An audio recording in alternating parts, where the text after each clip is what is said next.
Well, welcome. It's great to see all of you here. It's really kind of cool. It never strikes me the way you get the mix of airports here. We have Westcliff and the 5th busiest airport in the country sitting at the same table. That's kind of cool. One extreme to the other in our system. With that, let's just jump into it real quick. Welcome and introductions. We just took care of that. I think obviously you all know that we're here to partner with our friends at the FAA to support Colorado's network of 74 public use airports. One of the things that's really cool now, since the last time you were all here, we now have an officially charted public use seaplane base down here at Lake Meredith, just northwest of La Junta. So we have a new airport in our system, which is pretty, there's a place to go here in Colorado right now, so pretty cool. For those of you that are new, just a quick update and briefing on what we do, our vision, what our division here at CDOT aspires to do, and our vision, what we aspire to be. So this is what we're doing for all of you. This was a product of our strategic plan initiative that we just did here last year, and it was really kind of cool because we had 3 different mission statements before we did this one. We had no idea where they all come from, so it's kind of nice to actually have a clear direction going forward. I introduced and our staff introduced everybody, but real quick, we're a group of 8 out of 3,500 people within CDOT. There's 8 of us that don't do surface transportation, and I am incredibly fortunate to have this group of folks working right across the street over here on behalf of all of you. They're passionate, they're dedicated, they know airports, they love what they do, they really enjoy working with all of you. And then so here's just a quick org chart for us, aviation planners, each of whom works in a different part of the state. I think you know all your planners pretty well. Todd oversees and coordinates all of their activities. Sean is our fantastic communications manager. No doubt you've seen some of the cool videos that he does talking about the things we do for aviation across the state.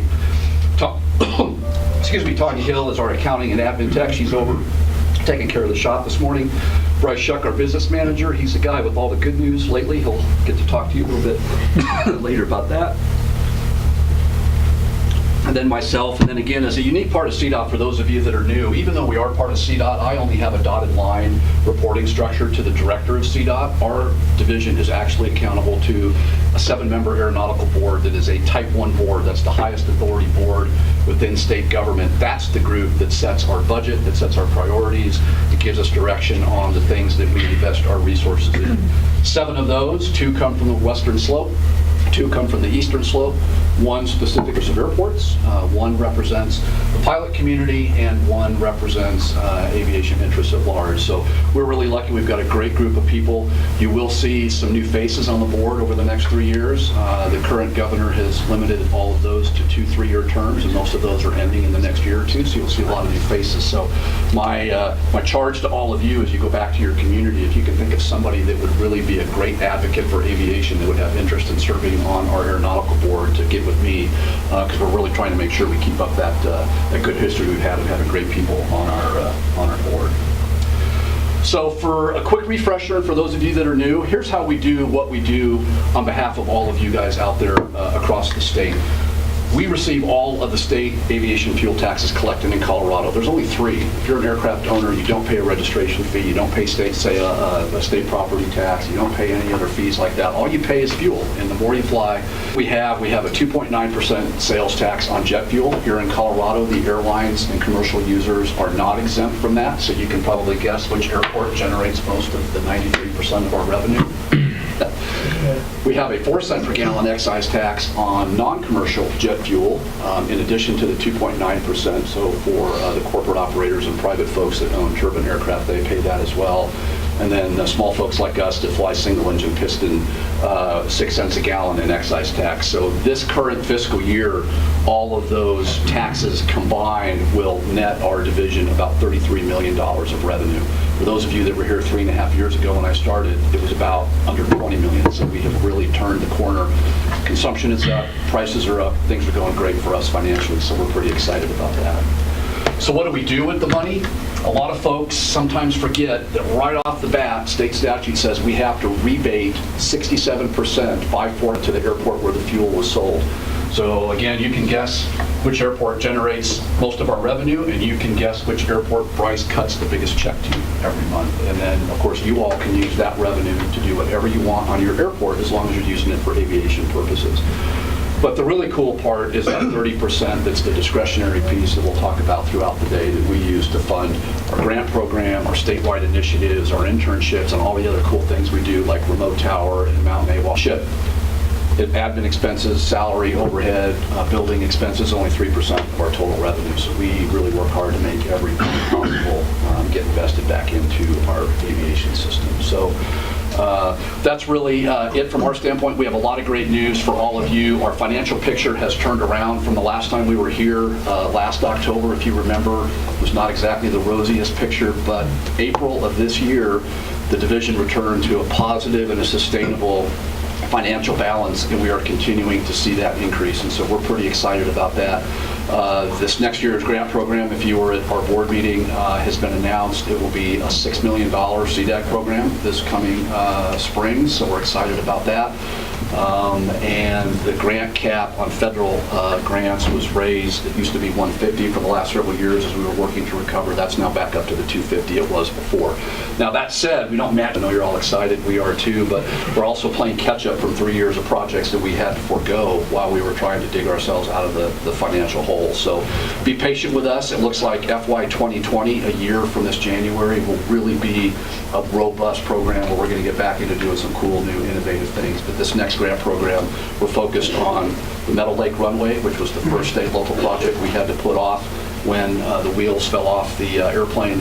We're going to be catching up on some pavement maintenance projects as well over this next grant period. So again, looking forward to working with all of you guys on that. And with that, I will turn it over to my counterpart, Mr. Bauer from the FAA. John and I go way back. It's hard to believe we've worked together for 22 years in various capacities in our 3 states, but it's kind of cool to be up here still working with you. Almost felt like I needed my cane to get up here when we said 22 years. I was the 22, not 42. I was the young guy 22 years ago when I started 15 years, and now they call me the old guy, so it's so painful, it's so hard to take. I know we're here to talk about money. Everybody likes to talk about money. I love to talk about money. It's what we do. That's our main core of what we do, but I'd be remiss if I didn't talk about staffing for a second. I heard a couple sighs when Mark introduced himself as the assistant manager of the Denver ADO. So your previous state engineer for Colorado has been promoted to our assistant manager in the office. So I don't know if you can tell, but Mark and I look a little bit alike.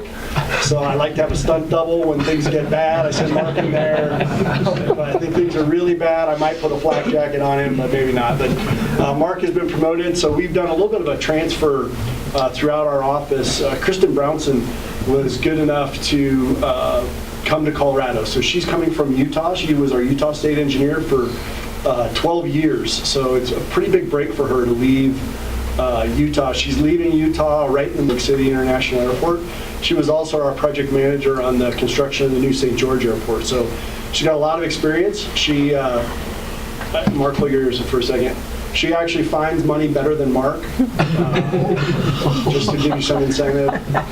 That's why he's the assistant manager and I'm the manager, because we didn't find money as well as some of the other people. But you know, all of our folks are really, really good at finding money and figuring. And that's really what we're here to talk about today. So I think we'll switch gears a little bit. So welcome, Kristen, when you get to meet her. She wasn't able to come today, but she's very excited about being in Colorado. She's from Colorado, born and raised, and very excited to be able to work in the state. So welcome her when you're able to get a chance to meet her. And we got another new face, Mike Motz, as well. Mike is going to be handling some of our northern Colorado airports as well as some of our eastern plains airports up in Wyoming.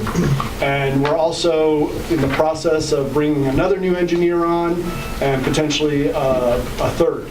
So we're getting close to actually being fully staffed. We'll still be down a couple folks, but it's nice to get back to a point where we're almost fully staffed. David, how many did you say you were? 9? We're 8. Eight of 3,500? 8 of 3,500? Correct. We are 15 of 54,000. So I'm dynamic on what that looks like. So we're 15 of 54,000. We handle 3 states, Colorado, Utah, Wyoming. Just to give you a money picture of what that looks like for us, last year, in fiscal year 2018, we issued $175 million in grants out of our office of 15 people. Those were spread obviously over all 3 states. Colorado did quite well in that. Colorado always does quite well in the total grant numbers, and they will continue to do so. So what I just wanted to quickly cover with everybody today, because it seems to be the talk of the town, is the $1 billion supplemental money. That seems to be, and there's a lot of confusion around it because of the new reauthorization, so I'd like to give you just a quick glimpse in the difference between what was in our 18, both authorization and appropriation, and now what is in our authorization only. We only have authorization for the next 5. A bit of a civics lesson, and it takes me, I have to reset myself about every year because Congress does some strange things to us. Sometimes we only have our appropriation, but we can't spend it because we don't have authorization to spend it. Sometimes we have authorization, but we have no appropriation, so we have no money to spend. Last year, luckily, we had both authorization and appropriation, and for that supplemental, there was $1 billion set aside as supplemental priority money. The priority was really on small general aviation airports. How did we do in that? We took about $22.5 million of the first release. The first release nationwide was approximately $218 million, roughly. Might be 220, give or take. So if you look at that, our 3 states basically got just slightly over 10% of all the money that was released across the United States. So it's a pretty big deal. We had projects in all 3 states. We had one in Colorado. We look for that to continue to be successful. So what does that mean from 2018 supplemental money? So the way Congress wrote the law, we have 3 years to spend that money. So normally in the under AIP, our money has to be spent within that fiscal year. So we have to issue that grant within the fiscal year. Whatever's left at the end of the fiscal year goes back. We can't use it. It's done. They rewrote the law for the supplemental money where we have 3 years to spend it, and it has to be under grant at the end of those 3 years. So we still have 2 more years left to issue the last $780 million roughly. That money still falls under the old rules, and the old rules under 18 were small general aviation type airports, 100% funding. So that's $780 million, 100% funding. Larger commercial service, primary type airports, that's your normal federal match. So whatever you would see as your normal federal match, and the only reason I'm not whipping out numbers is I think we've got 7 different matches through our 3 states. It gets a little convoluted every time they rewrite the law. It's based on federal land ownership and a few other things, bordering, close to borders of states that get more money. I won't bore you with the details, but so the important thing to remember is for 2018 money, so $780 million, that is still at 100% for small general aviation airports, and it's a federal match for the other larger airports. The key timeframes for that are the last opportunity to apply for that money is the end of this month. You have to have your application in by the end of this month for that money. It'll be the last time we're reaching out to folks asking for their submissions in that. I say that, the political winds may change that, but I would count on it as being your last opportunity. Don't count on the fact that somebody may extend. So what does that mean? So we have a KSN site. I wish I knew it off the top of my head. I don't. I'm sure my folks do. But you need to go on that KSN site. You need to register, and you need to fill out all the applicable information. The important thing about the KSN site, and it doesn't tell you this, when you hit save, it actually should say submit. And once you hit save, you can't go back and edit any of that data. So you then have to call us, we have to call somebody, they have to remove it from the cycle. They're reluctant to remove it from the cycle because there's a lot of fear that at some point we're going to be audited, because we're always audited. Just to let you know, we're audited on everything we do. And they're going to say, why did you delete this project? Why did you delete the project at Front Range Airport? We didn't. The sponsor asked us to delete the project so they could enter more data. We don't believe you. So then we go into this big dissertation about how it happened. So all I would say is just be very careful when you're ready to get on and fill out your application for those funds. Make sure you complete it and provide all the justification. And it really is an opportunity to sell your project. We've gotten a bunch in, you can imagine, and it's one line that says, we would like this money to do X. And we go, fantastic. But we know the backstory behind what you're trying to do. We know that your pavement's in dire straits. We know that it will have a downstream effect of 10 jobs, and we sell your project, because there are going to be people back in Washington, D.C. looking at these justifications who have no idea about your airport. And sometimes they don't take the time to ask us. So I would just say, make sure you sell your project. Very important. So how's that change for the next 5 years moving forward? Important to know, we only have our authorization.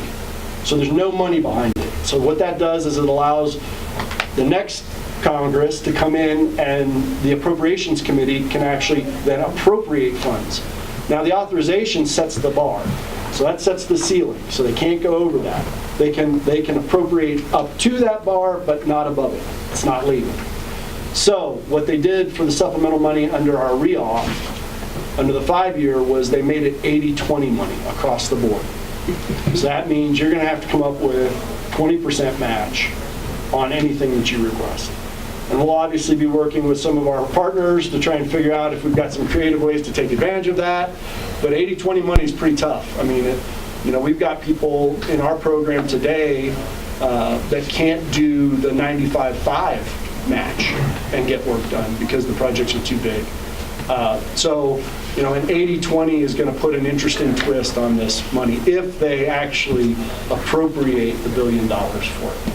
As far as our re-auth, AIP basically stays fairly flatlined for the next 5 years, which isn't a bad thing because we do all right at $3.55 billion. There's some rescission numbers in there that I won't bore you with, but they do take a portion of that back from the rescission that we work on. So typically we see about $3.35 billion nationally to distribute. And if you think of that number, $3.35 billion, and in our office with 15 people, we got $175 million last year. That's pretty remarkable.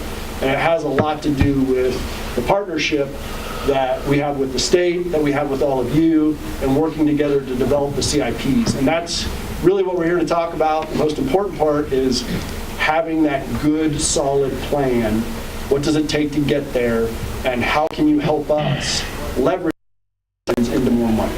And that's really what we do. That's really what we spend 98.5% of our time on, is trying to figure out how to get more money. The other 1.5% is we call it bullet shagging. We run around and people shoot at us, and we just take the hits. So if you have any questions, be more than happy to answer them. I'm only going to be around for a little while this morning, but Mark and Ron and Mike will be here as well. So if you get a chance to introduce yourself to Mike, the more meetings we get him in, he's sitting there, we're talking in acronyms. I mean, you all know how that goes. Everybody's talking in acronyms are flying out, and he's looking there, he's just got this Blake look on his face. He's like, you guys really haven't said anything. You said a bunch of letters, but you really haven't told me anything yet. So bear with him as he comes up to speed with the way we all talk and how we do things. So I appreciate your partnership, appreciate everything you all do. Would you mind going back over the 80-20? What money is 80-20 only over the next 5 years? So the next 5 years, so in addition to the $18 billion supplemental money, they've carved out $1 billion, another $1 billion every year for the next 5 years in supplemental money, in addition to our $3.55 billion. So $3.55 billion of normal AIP at normal percentage expenditures. You would normally see 95%, 92.5%, 93.75%. You'd see those. Then it's an additional $1 billion above that you can apply for, that's at 80-20. Question for you. What money are you applying for when you submit by the end of this month? 18 money. That is all 18 money? All 18 money. No applications yet for new, because it's not been appropriate? Right, because we have nothing to apply for because we only have an authorization. We don't have an appropriation for that. Correct. For the fiscal year 18 money, there was the optional PDF form that you could submit, and then the KSM came online. Is your recommendation that all of them from now on go through KSM? Yes, because what's happening is we've got paper copies, we've got the KSN site. They're going to use the KSN site as the baseline. Anybody who had submitted for the first round, so not this date, but I can't remember, what was the submission date? Do y'all remember for August 8th? So anybody who had submitted for the August 8th, those PDF files are going to be manually entered by our folks in headquarters. into the KSN site. The gap is the August 8th till the KSN site came online. I highly recommend, if you submitted the PDF file, to go in and submit on the KSN site. It doesn't matter that we have duplication, but you don't want me entering it in because I leave zeros off of stuff. So you may ask for $1 million and I put your application in for 100,000. That's not going to do anybody any good. So I highly recommend that if you're interested in that money, you get on the KSN site, enter it, and sell your project. And I like to ad-lib too. I like to get in there and I might type in some things about people that, you know, oh yeah. So you don't want me doing that. You do not want me doing that. Sorry. No, absolutely. Then this may be more for Dave. What, your $250 a year, can that be applied to this extra $1 billion of money? We'll talk about that in a little bit on the rest of our stuff. Any other questions? Tom, nothing? You got nothing for me?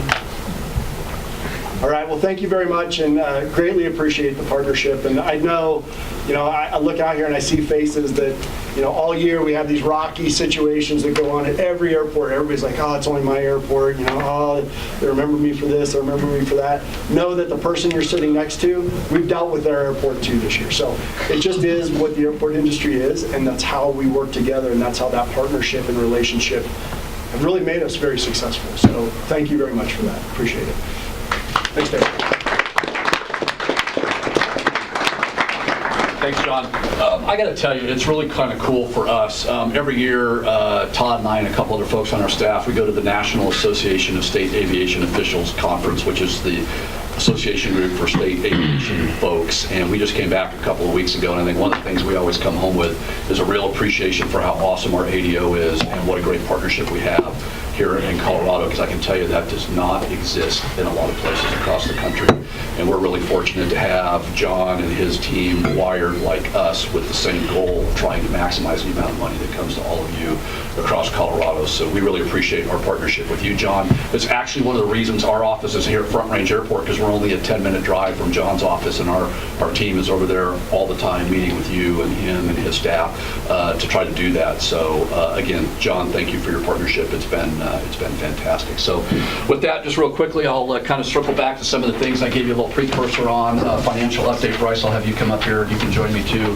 For those of you that have not met Bryce joined our division almost 2 years ago as the business manager, and has just done an absolutely amazing job of helping us improve our forecasting, our financial tracking, our visibility to the public with what we're doing with our dollars. And I'm so lucky to have him on our team, along with Joe Crafter, our intern. Joe, raise your hand again. So Joe's a CSU finance major, and he's got an interesting take. Yeah, okay, so a couple classes back there. This is kind of cool. Joe came to us from Southwest Airlines, where he was doing an airline finance and accounting internship there. So he's got an interesting take about joining the aviation finance world. So if you've got a job for Joe, he's incredibly sharp. We're lucky to have him, and he's been working with Bryce on learning the ins and outs of state aviation agency funding. So it's been pretty cool. So he's doing a good job. And we're not making him empty too many trash cans or wash too many cars. So that's pretty cool. But as I mentioned, this year the program that the Aeronautical Board will consider the CDAG program at our meeting in January and probably April for our federal grants will be $6 million total. Again, the federal 5% cap was raised to $250. Todd will talk a little bit more, Kevin, about your question a little bit later. So we're happy about that.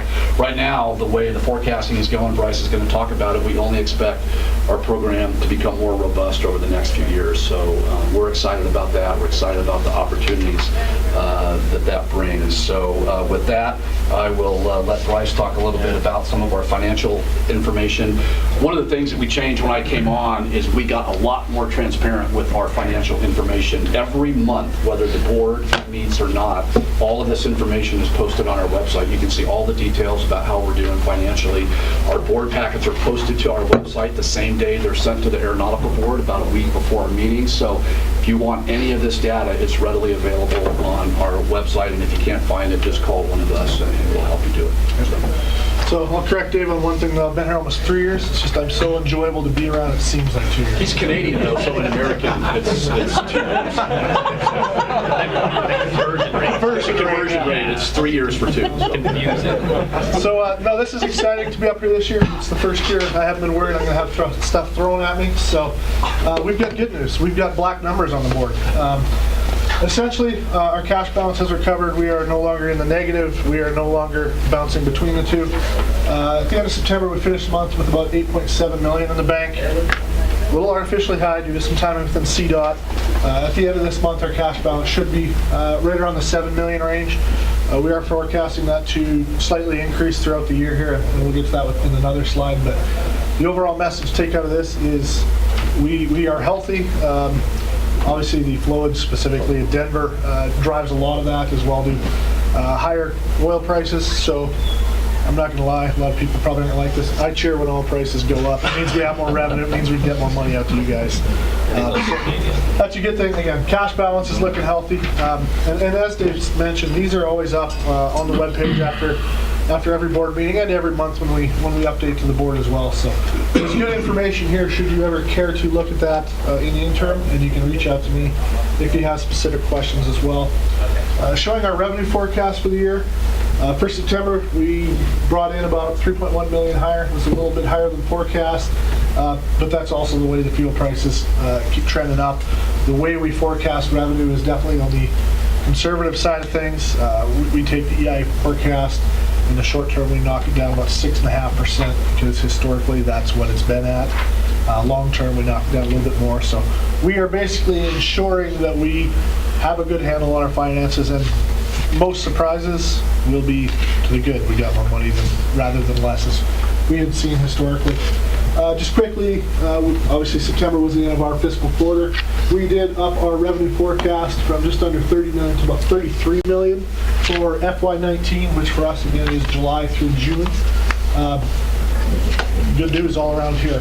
When we did the process for this fiscal year, about a year and a half ago, is how early we have to have it into CDOT. We were all the way down around 25, 26 is where things were trending. As oil's increased, as Denver's pumped, I think consecutive months over 6% higher than year over year, that number keeps climbing. So revenues are looking healthy. Like Dave mentioned earlier, we are tracking towards $33 million in revenue for this fiscal year.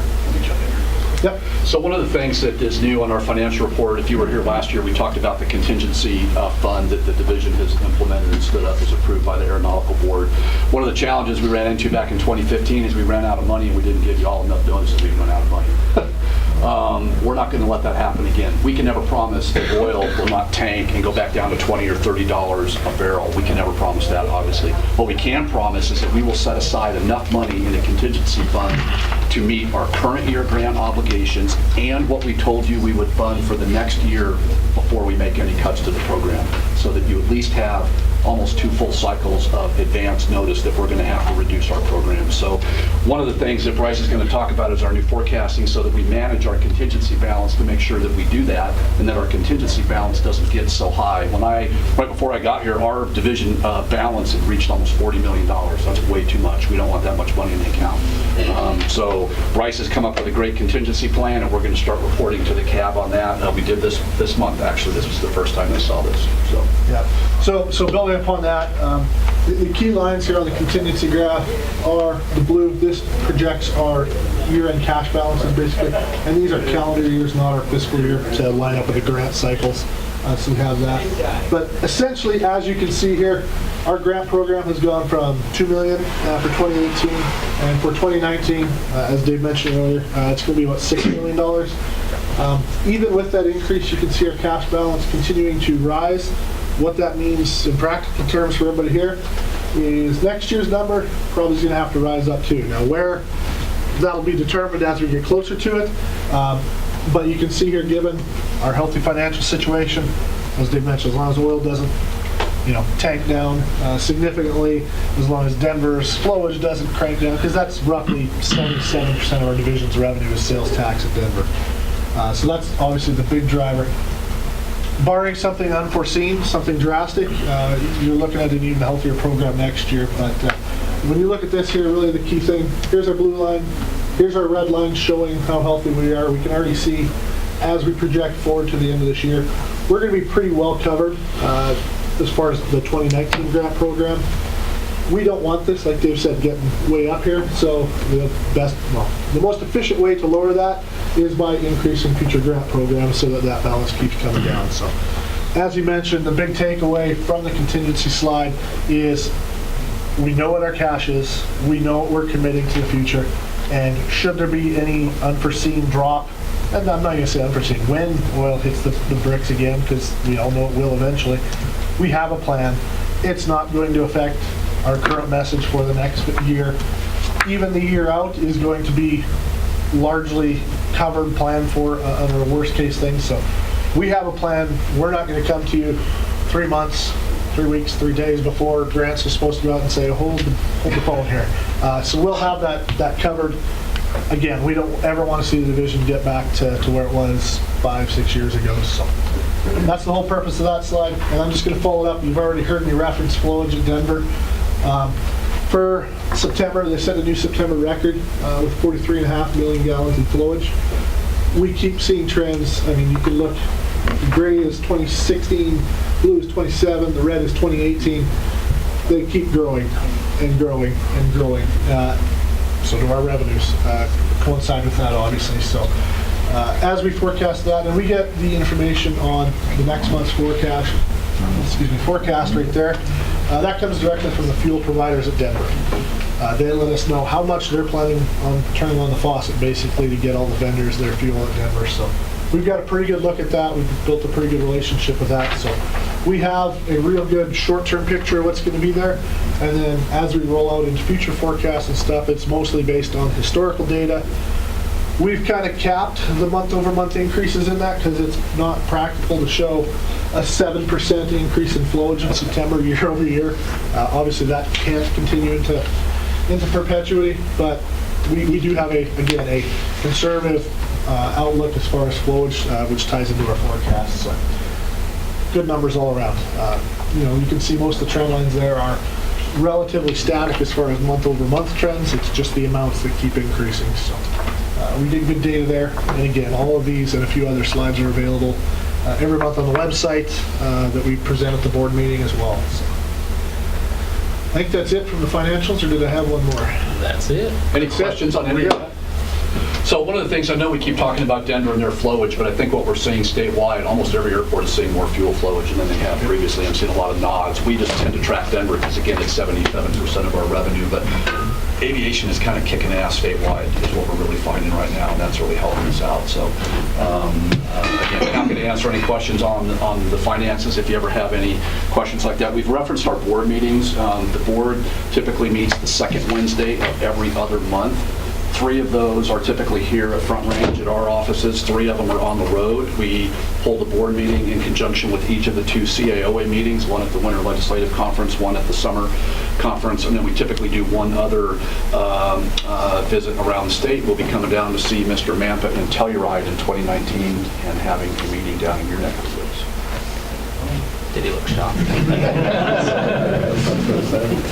I left that message when you were out partying, I think. That's cool. Awesome, cool. So that's really about it. I'll turn it over back to Todd to talk a little bit about some of the things we're going to focus on for this next year with our funding, and we'll keep on moving. And the reason I'm talking about it is because I forgot to tell Dave he was actually scheduled to talk about it. So anticipated FY19 grant. So we have talked about the $6 million number. That is the number we are sticking to, and we're really planning for right now. And talking about priorities for the FY19 and kind of the past 5 years, our priority has been matching federal grants. And so first $2 million to come off that $6 million is really is Fed match. So we have that currently planned and ready to go in the CIPs. Next $2 million is what Dave talked about as well. That's going to Meadow Lake. So that was the first runway that was pulled off the list when, unfortunately, our financial situation went down, to say the least. And so we've added that back on. And so $2 million planned for that. And this is the first time we're trying a new technology, actually in the States, funded by the state for our airports. And we are actually doing the runway at Meadow Lake with a cold-in-place recycling project. So we're going to mill up the current runway, We're going to mix it with some oil, put that back down, and actually lay it down like asphalt as the base.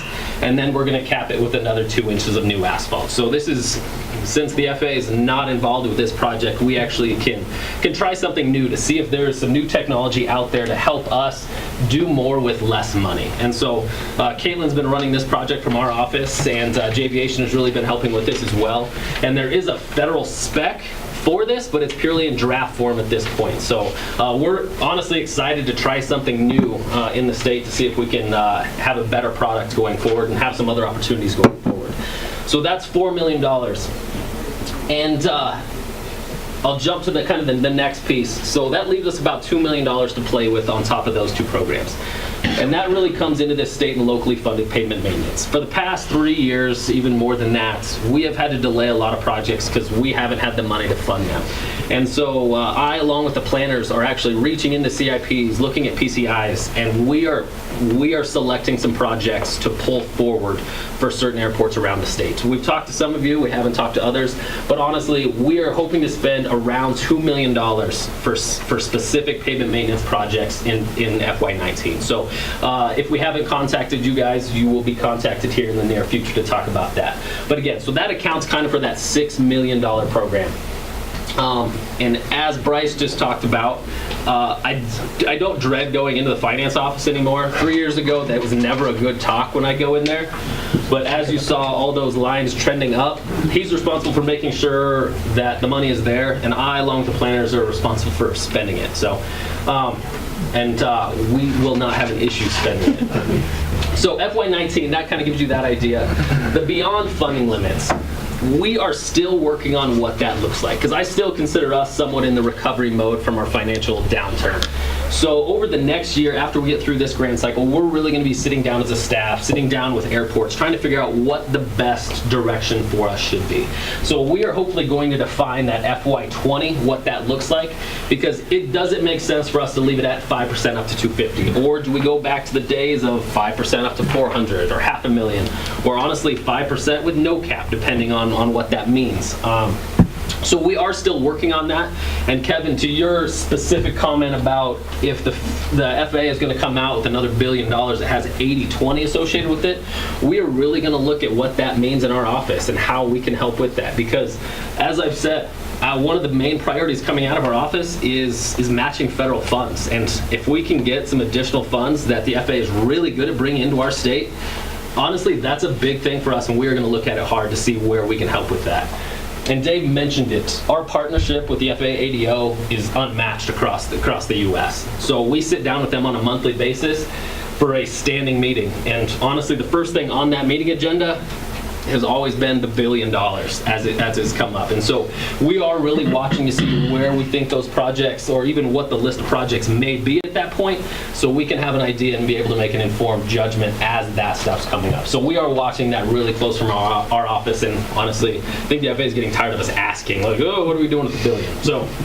So we are really trying to work to see what those next few years are, but for now we are going to leave it at 5% up to $250,000 going forward, but expect possibly a different message from us next year in relation to that. So we are going to formalize that policy and come up with a little bit more information. So, and again, state and locally funded pavement maintenance, we are going to make it through about $2 million this year. I will say that list was much longer. We actually had $5-6 million worth of projects as we kind of reached out and saw projects that have been delayed and that really need it. And so we plan on getting some done in FY19, and also we do plan on actually getting some of those done in FY20 as well, because as you saw with Bryce's, that line just keeps going up. And so we do actually have a very, very good plan for FY19 and FY20.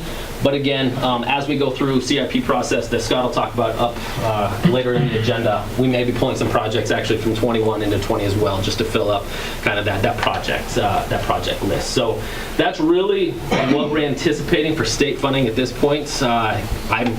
This is a much different message than we've said the last few years, and it's honestly nice to be able to get up here and tell you guys we are getting really close to having a normal cycle again, and we're going to put out some big money here again. So we are really excited to get back into actually giving money out and getting some projects done across the state. So any questions specifically state grant funding piece? Wow. More coffee. All right, well, I'm going to hand it over to Scott to talk about grant assurances a little bit. All right, thank you, Todd. Thank you. So just a quick reminder, this is something we've been talking about for more than a year, I think, in a lot of our board meetings in this venue last year, but we have developed and implemented state grant assurances, which we did not have in the past. They were, I guess to start, if you're a NIPIAS airport, it won't expand or increase any grant assurance that you already have with the FAA. We had created a list of 7 very simple and basic grant assurances that deal with, compatible land use near the airport, encouraging that, also removing on-airport hazards, and also ones near the airport or in the approaches, just maintaining your airport sufficiently, using airport revenues for aviation purposes on the airport, and maintaining a decent airport layout plan if you already have one, and then also, using airport pavement services for aviation use. So those are all available. They were approved by our CAB in January, but they're available in our program and procedures manual, which is on our website. They're very short and simple. It's only a 3-page document. It also has a table that identifies useful life of certain projects that they would be applicable to. So like I said, if you're a NIPIAS airport, it's not going to be any surprise, but for all the non-NIPIAS airports, it will be something new that you have not seen in our grant contracts moving forward. We did solicit input from all the non-NIPIAS airports about a year ago when we went through this process, but this is just a reminder that they will now, moving forward, be attached to all FY19 grant contracts and moving forward. So just a reminder, be happy to answer any questions you have. If anybody has any questions about the grant assurances. Where can you find them if they haven't seen them? If you haven't seen them, as I mentioned, they're in our program and procedures manual on our website. Well, thank you much. Hey, Scott.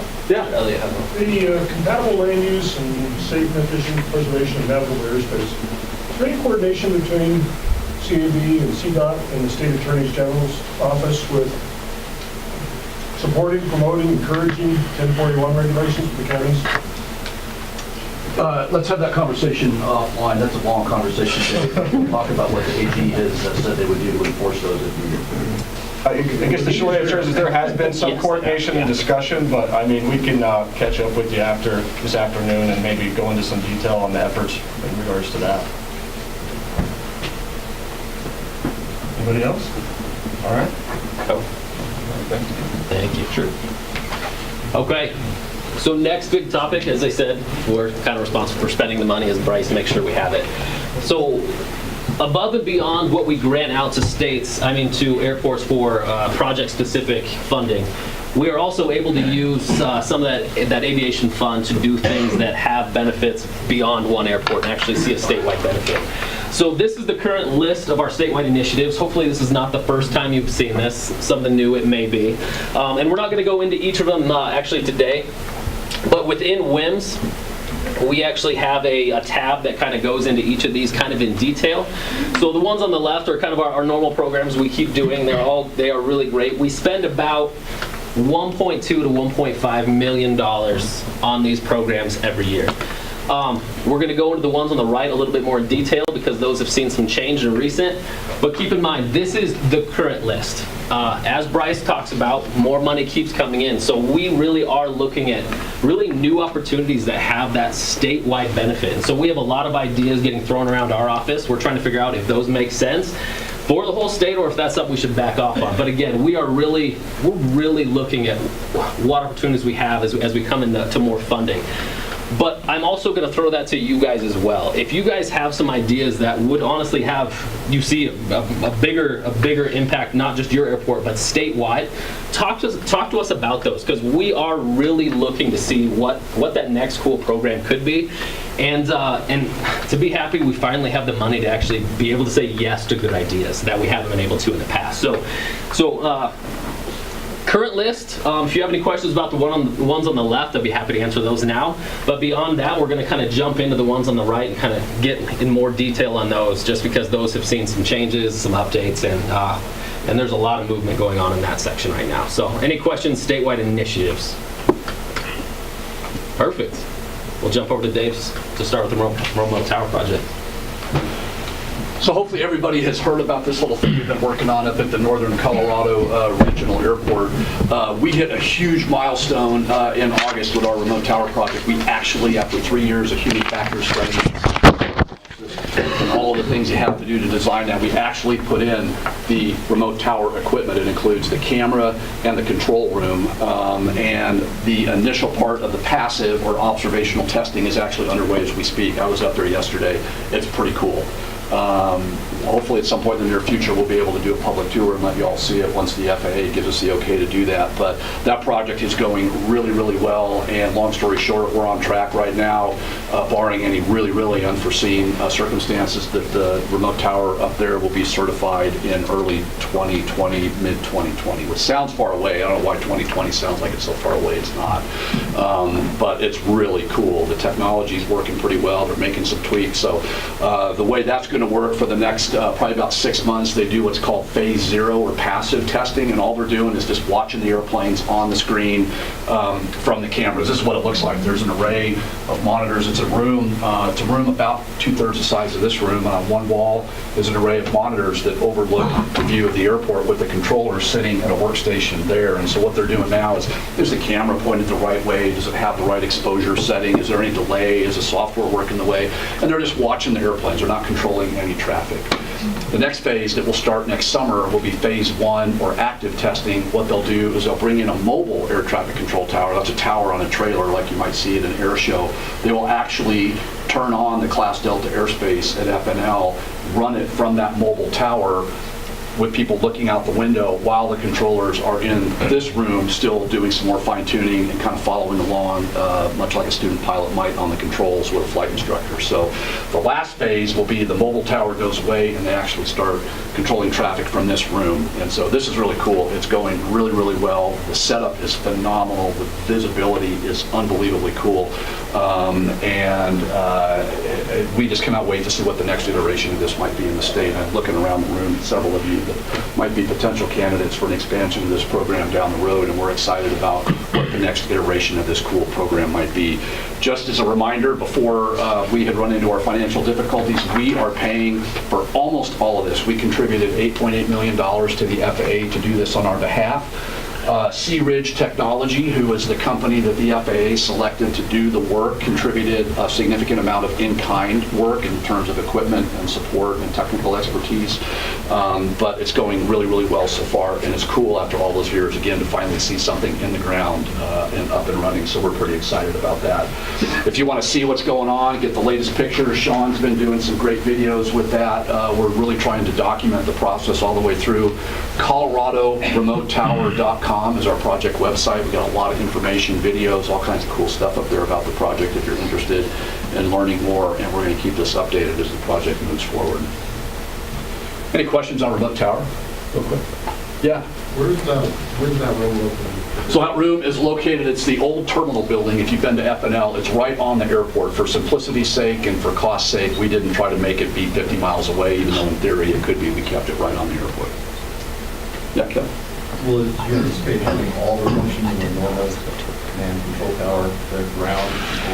It's got everything in their clearance delivery, ground. They even figured out a way to do a light gun with a little pan tilt zoom light gun. It's pretty cool the way they even solved that. So from a pilot's perspective, it's completely transparent. You will have no idea that you're flying into an airport that has a remote tower as opposed to one that has a traditional tower.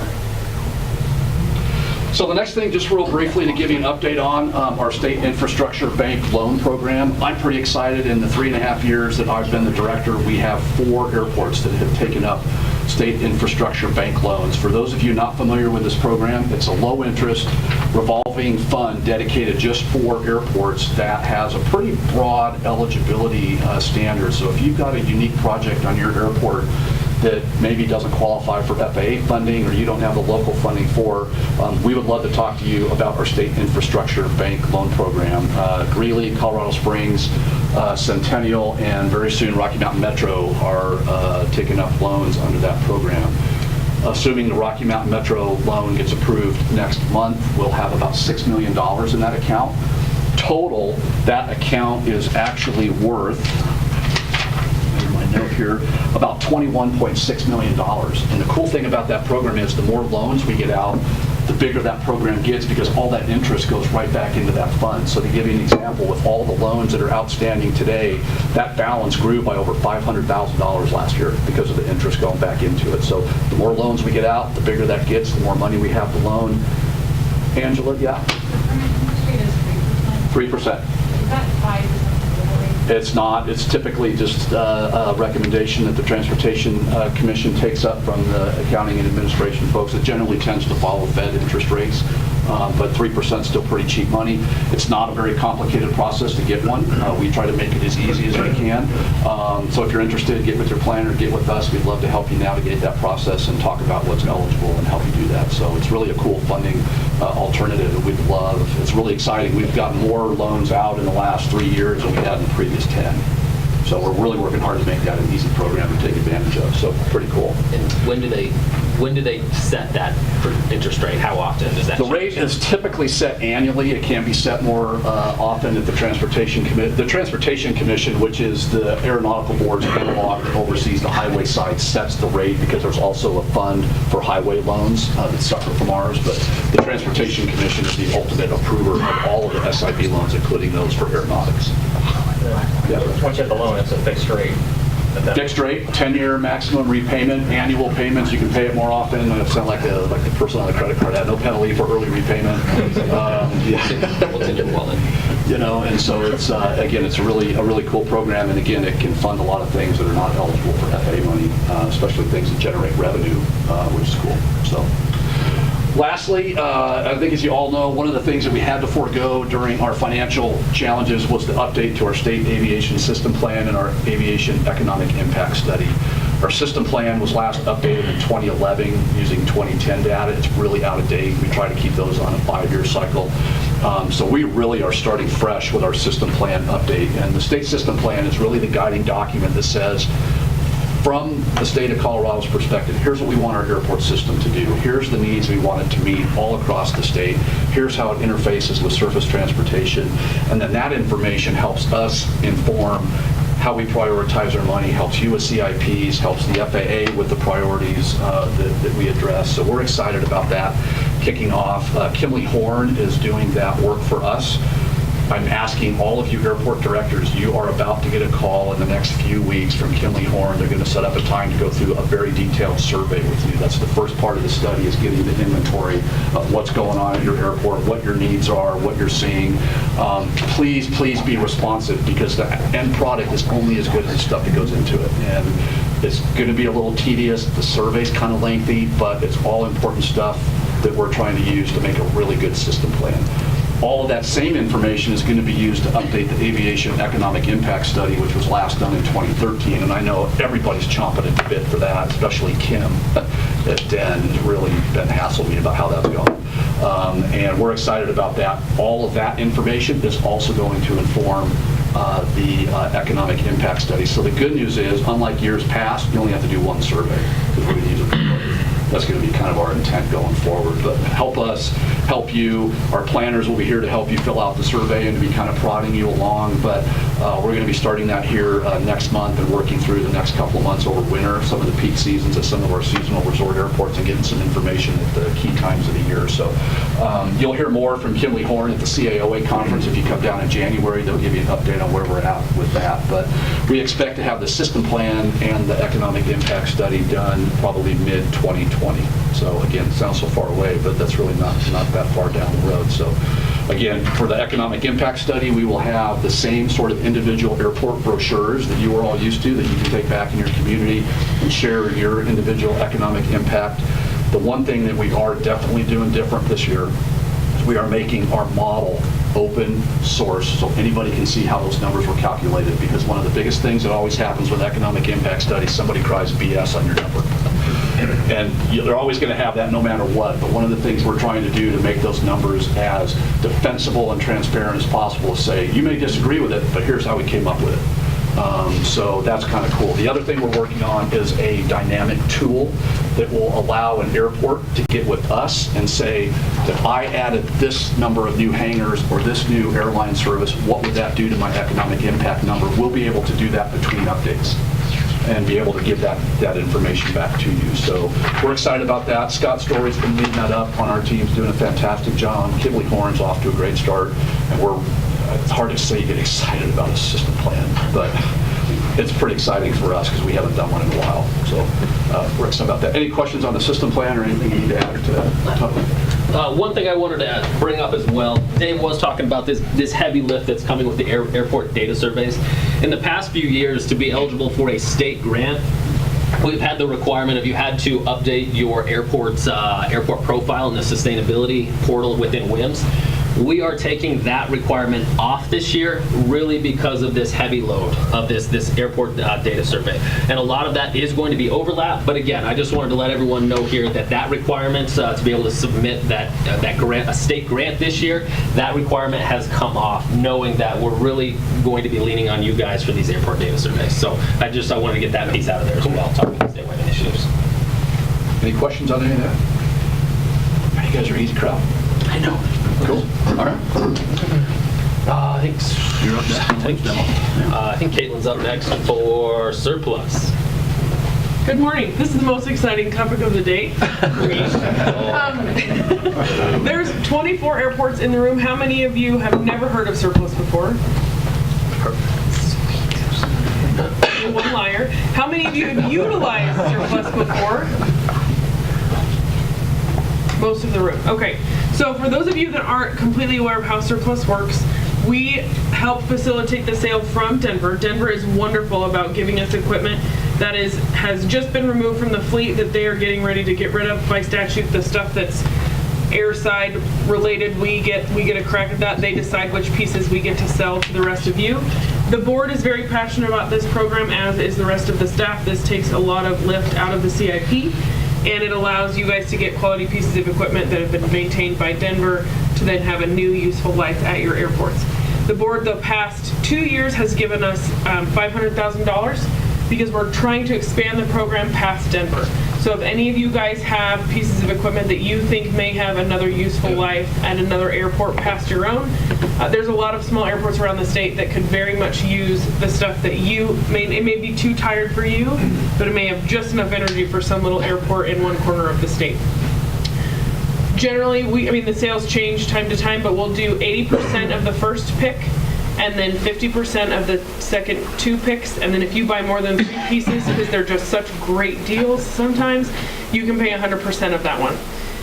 The picks, there's a lot of curiosity about how it works. It's run kind of like a serpentine fantasy draft. So we try to be as fair as possible. If you can't make it to a sale, we have some staff members that are willing to be your proxy and choose stuff for you. But the surplus program has been very successful, and we see lots of airports come back time after time, which to us means that it's working. Does anybody have any surplus questions? Does anyone have any equipment that they want to get rid of? You just give me a call when you're done, and I would love to help set that up. Nobody? Okay. Now the next exciting one. There you go. Nope, I'm not going to say. So good morning, everybody. Kip McLean, one of the planners here. I plan for the northeastern region of Colorado. One of the programs that I picked up is our crack fill program. So what we've done recently to this program is updated some language in the programs and plan procedures manual that we have, with some language that kind of helps shore up and clarify how we run this initiative. There are no real sweeping changes to it. The first paragraph discusses crack fill material and how you can go about acquiring some of that. The second paragraph discusses how to acquire a crack fill machine, and the third paragraph will discuss how you can get replacement parts and stuff like that for your crack fill machines. The big change in the program is just kind of bringing together the acquisition and distribution of actual crack fill machines. So long before I got to the division, there was the program manager acquired and distributed 12 crack fill machines out to airports among the state. And there was really no concrete program to back those machines up. And our goal is to acquire a couple more machines for the state, and before we did that, we wanted to make sure that we had a handle on the assets that were already out there. So what we've done is to the 12 airports that we originally procured those machines, we've sent out letters granting outright ownership of those machines to the airport. And we did that primarily because we just feel like that's not something that we should manage for you, that you guys should be able to run and operate those machines yourselves. And what we've done is send out letters granting outright ownership of the machines, accompanied by some crack fill machine grant assurances forms. And those are very similar to the forms that you use for the surplus program. If anybody has acquired equipment through that program, that form will look very familiar. And all it does is just ask the airports to maintain their excellent use and sharing of those machines. So essentially what it outlines is the tiling, registration, and shared use of those machines. The airport sponsor or the airport manager will sign those assurance forms, send them back to me. I will sign them as well, send the airports a signed copy, and then also upload those forms into WIMS. Let me get here. Thanks. You're welcome, Kip. That's me at Levita. That's what happens when he doesn't put up the presentation. Yeah, thankfully they didn't. Thankfully they didn't put the Captain Morgan. And Crackville doesn't fix everything, just a heads up.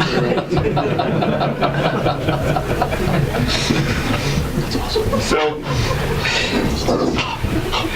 okay, so I don't mean to talk around in circles, but what we're trying to do is everything that we do regarding the crack-fill program goes through CDOT price agreements with certain vendors. In the case of the machines and the replacement parts, we currently have an agreement with Vance Brothers. So if you want to get a machine at your airport, we strongly suggest that you get a price quote from Vance Brothers, send that quote to us, and then we will essentially authorize you guys to go ahead and purchase the machines, and then we will give you 100% reimbursement on that. And that the same thing goes for parts, replacement parts, and maintenance services from Vance Brothers, who is our current vendor for that. It's just the same as crack fill material, mastic material. Those very same procedures apply to the machines and the hardware and equipment as well. And just to reiterate, the machines are for airport use only. You share them with whatever other airports in your region, public use airports. Please be kind and share them with those airports. When I say airport use, I mean airside and landside, so long as it's airport property that you're repairing pavement and those kinds of things.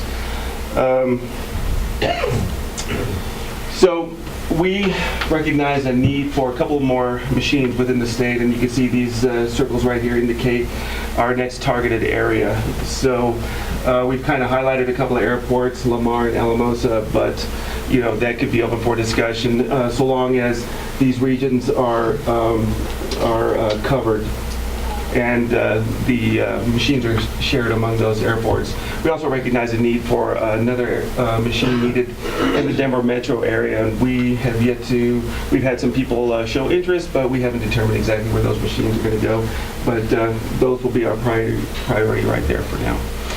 So I have sent out, like I said, the letters to the 12 original airports who got those machines. I've thankfully gotten responses from 5 airports with signed assurances. There's been some questions on what it means as far as, how do you, responsibility for repairing and stuff like that. So if you grant use to another airport and they happen to break it, those things happen. Just let us know, get a quote for replacement parts or services, and go through us, and we'll get it fixed for you and get them back up and running. Okay? Any questions? Did I miss anything? Yes, sir. We have one of those. So I did want to put we own it, but if we have to do maintenance, upgrades and all that, we can just submit the bill to you folks? Yes. Or is that the way that works? Well, you submit a quote for the repairs and the parts. Go ahead and get it done, and then we will reimburse you 100%. I also, for that. one of your documents said it's up to us to license it and insure it. That would be, yes. We don't feel like the airports who own those machines would be responsible for licensing, titling, and insuring those machines. Yes. And that was one of the kind of the big reasons we did need to clean up this program, because some of them were titled, some weren't. We weren't quite sure who had title to some of these machines, just because we're like, oh, great idea, let's give this airport a machine. And so what we had done was we had seen, honestly, a risk on our part, a risk for the state on not knowing who exactly owned these, who's responsible for maintaining them, who was responsible for insuring these as well. So that was a big piece, because one big thing that came up was they were sharing, actually, a request to share the machine up at Front Range down to Centennial, and I don't believe it had plates on at the time, so they oddly brought up a trailer to load a trailer onto to take it to Centennial Airport so it could be used down there.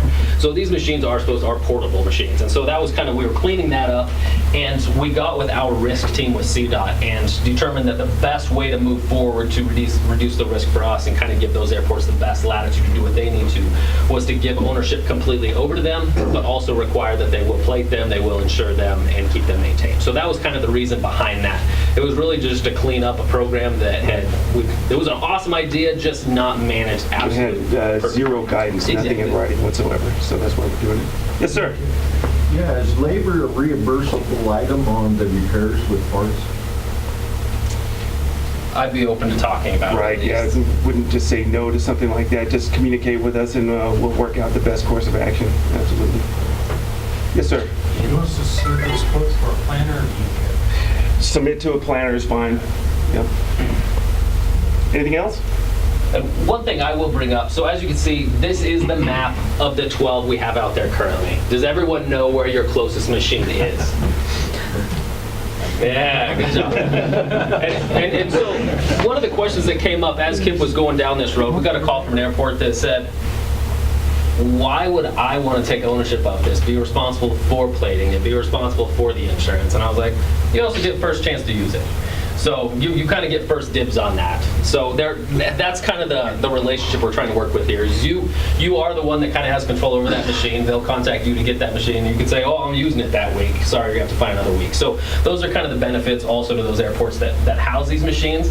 And again, as Kip said, we do have two areas that just with a lot of airports. So you can see the blue and all the little black airplanes with there, all the airports we would expect in that area to use that regional machine. So we're also going to kind of go through the process of seeing if we could relocate some of the machines, see if they're not being used as much as they should be, to move that rather than buy a new machine too.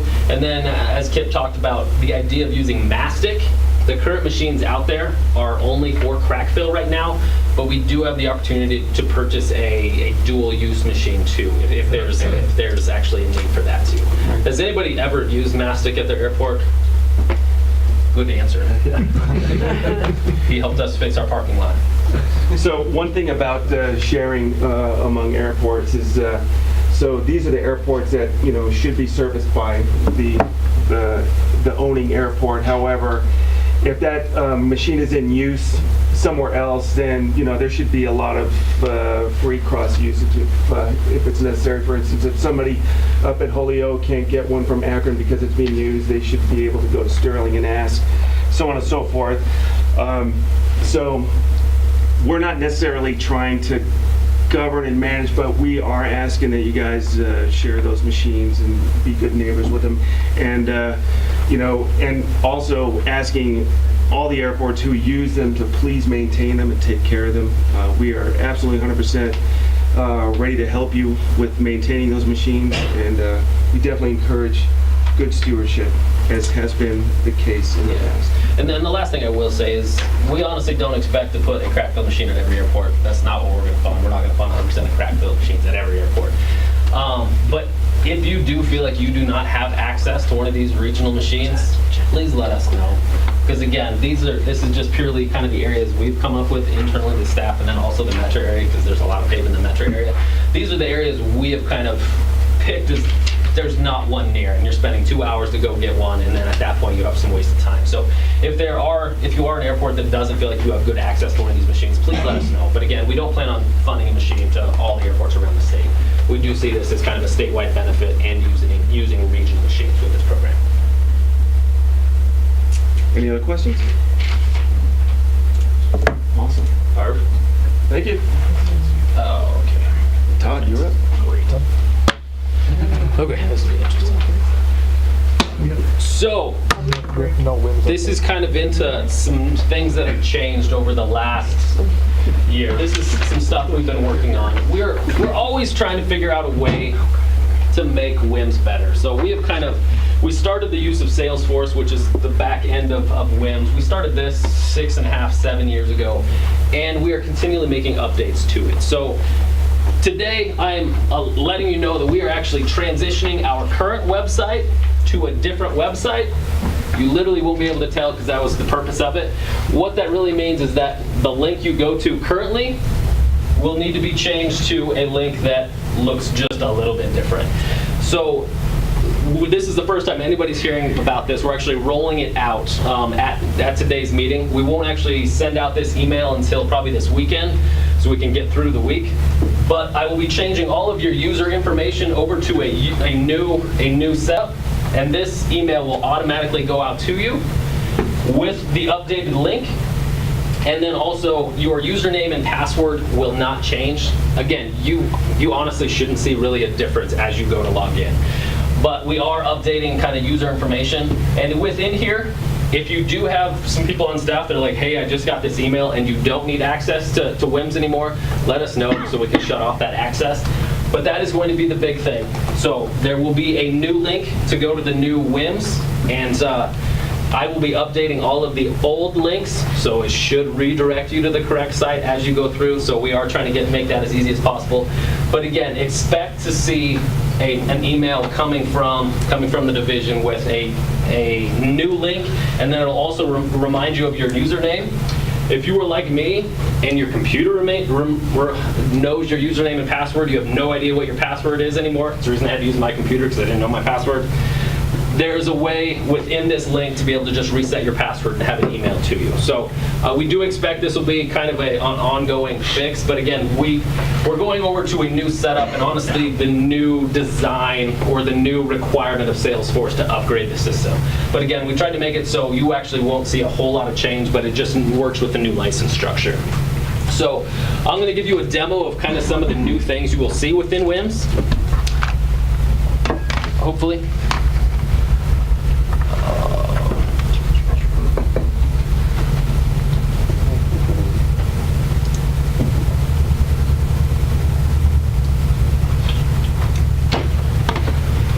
So again, for those of you who do log into WIMS, it looks very similar. You actually shouldn't see any difference, but this is actually the new site. So username, which is in that email as well, and then if you don't know your password or you forgot your password, you can click that. It will give you the option of just having email automatically sent to you, or you can give your division planner a call and they can get this reset for you as well.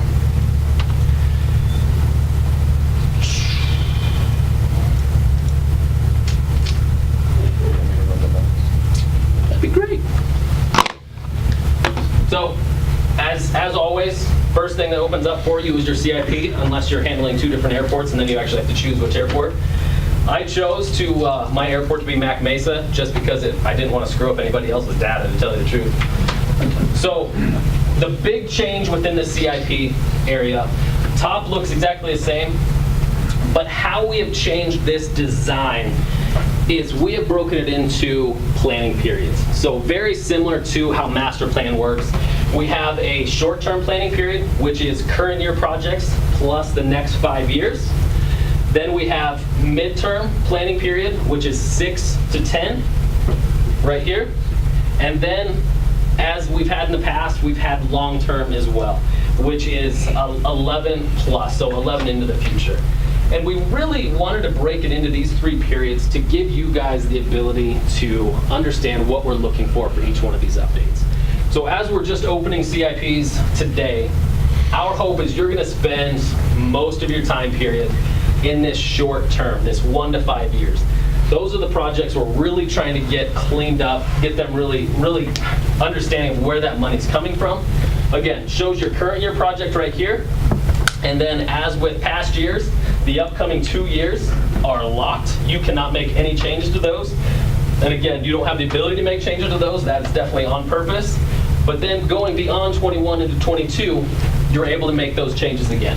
So you can add new projects, you can change what your current projects are for that year, and it lets you change all of the funding sources within that. So that is kind of the most important piece. This short-term planning period is by far the most important because that's what the state, along with the FAA, are trying to get your dollars planned for. Keep in mind, this is a plan, this is not a guarantee of funding. If Linda was here, she'd be very happy that I said that. But again, so can't make changes the first 2 years. You can update everything in the next 3. So again, that's the short-term planning period. The midterm planning period is a little different than that. So you are able to add a project in any of those years, including add projects, change projects. The big difference that you'll see this year that you've not seen in the past, you will not be able to change the Colorado discretionary dollar amount. That is our state fund. And to be honest, that is purely protecting you guys and us. So as you've seen how our financial situation has changed over the past 7 years, there is so much fluctuation in our funding sources that we really can't plan more than 5 years out with enough confidence to do that. And so what we are asking to do, any project in that midterm planning period, if you are expecting federal funds for them, again, you can't put our state match in there. We would like you to show the full 10% match or whatever your match is on federal funding in the local column. Because to be honest, we as a state cannot go beyond 5 years. So as a local, you need to be able to plan for that full match on the federal funding. So that is this section. So again, can't touch state money just because it's not firmed up enough. And again, we added sections of text before each of these sections to give you an idea of what we're looking for and the reasons why. So this next 5 years, you can update all that. And the big piece at the end, you can't see it on this page just because of how the projector is coming out.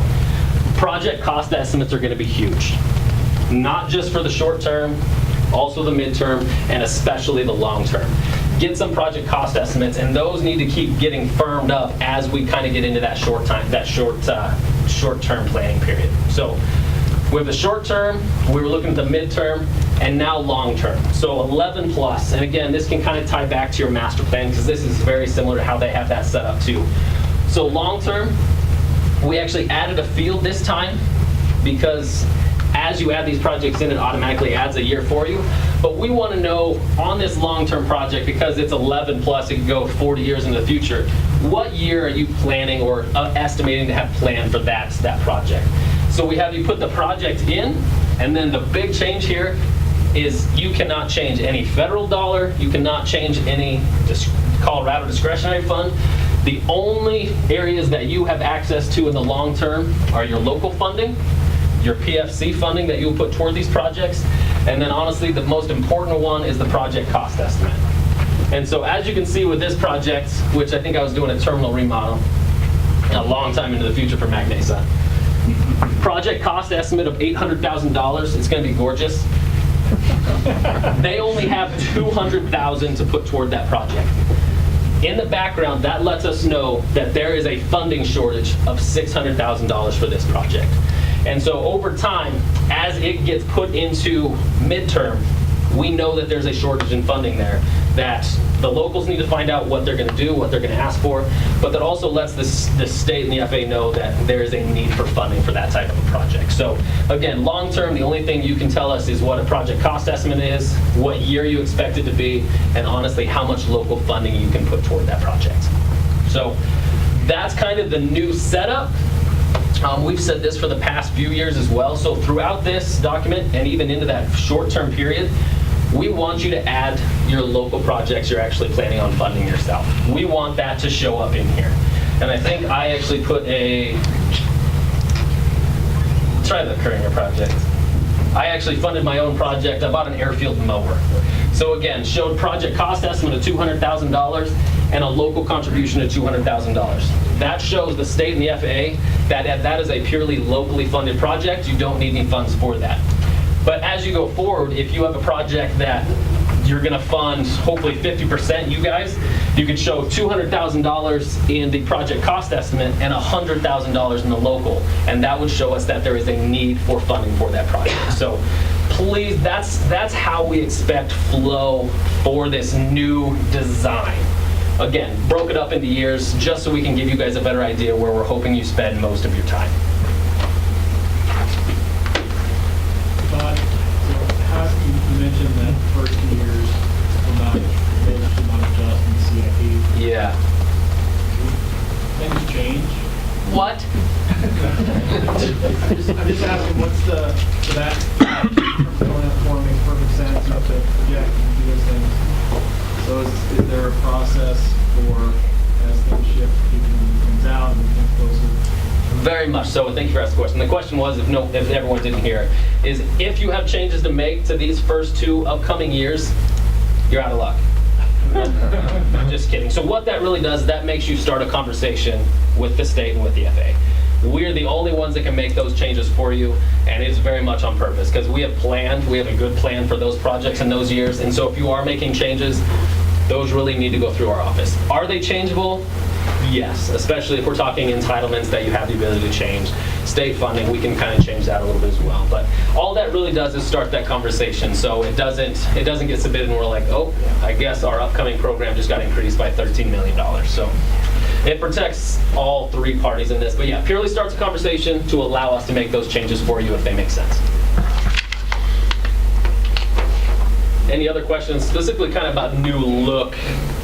Again, we tried to make it easier. I don't know if I succeeded. We'll find out shortly. But so that's kind of the look of this. The bottom where you attach still all looks the same.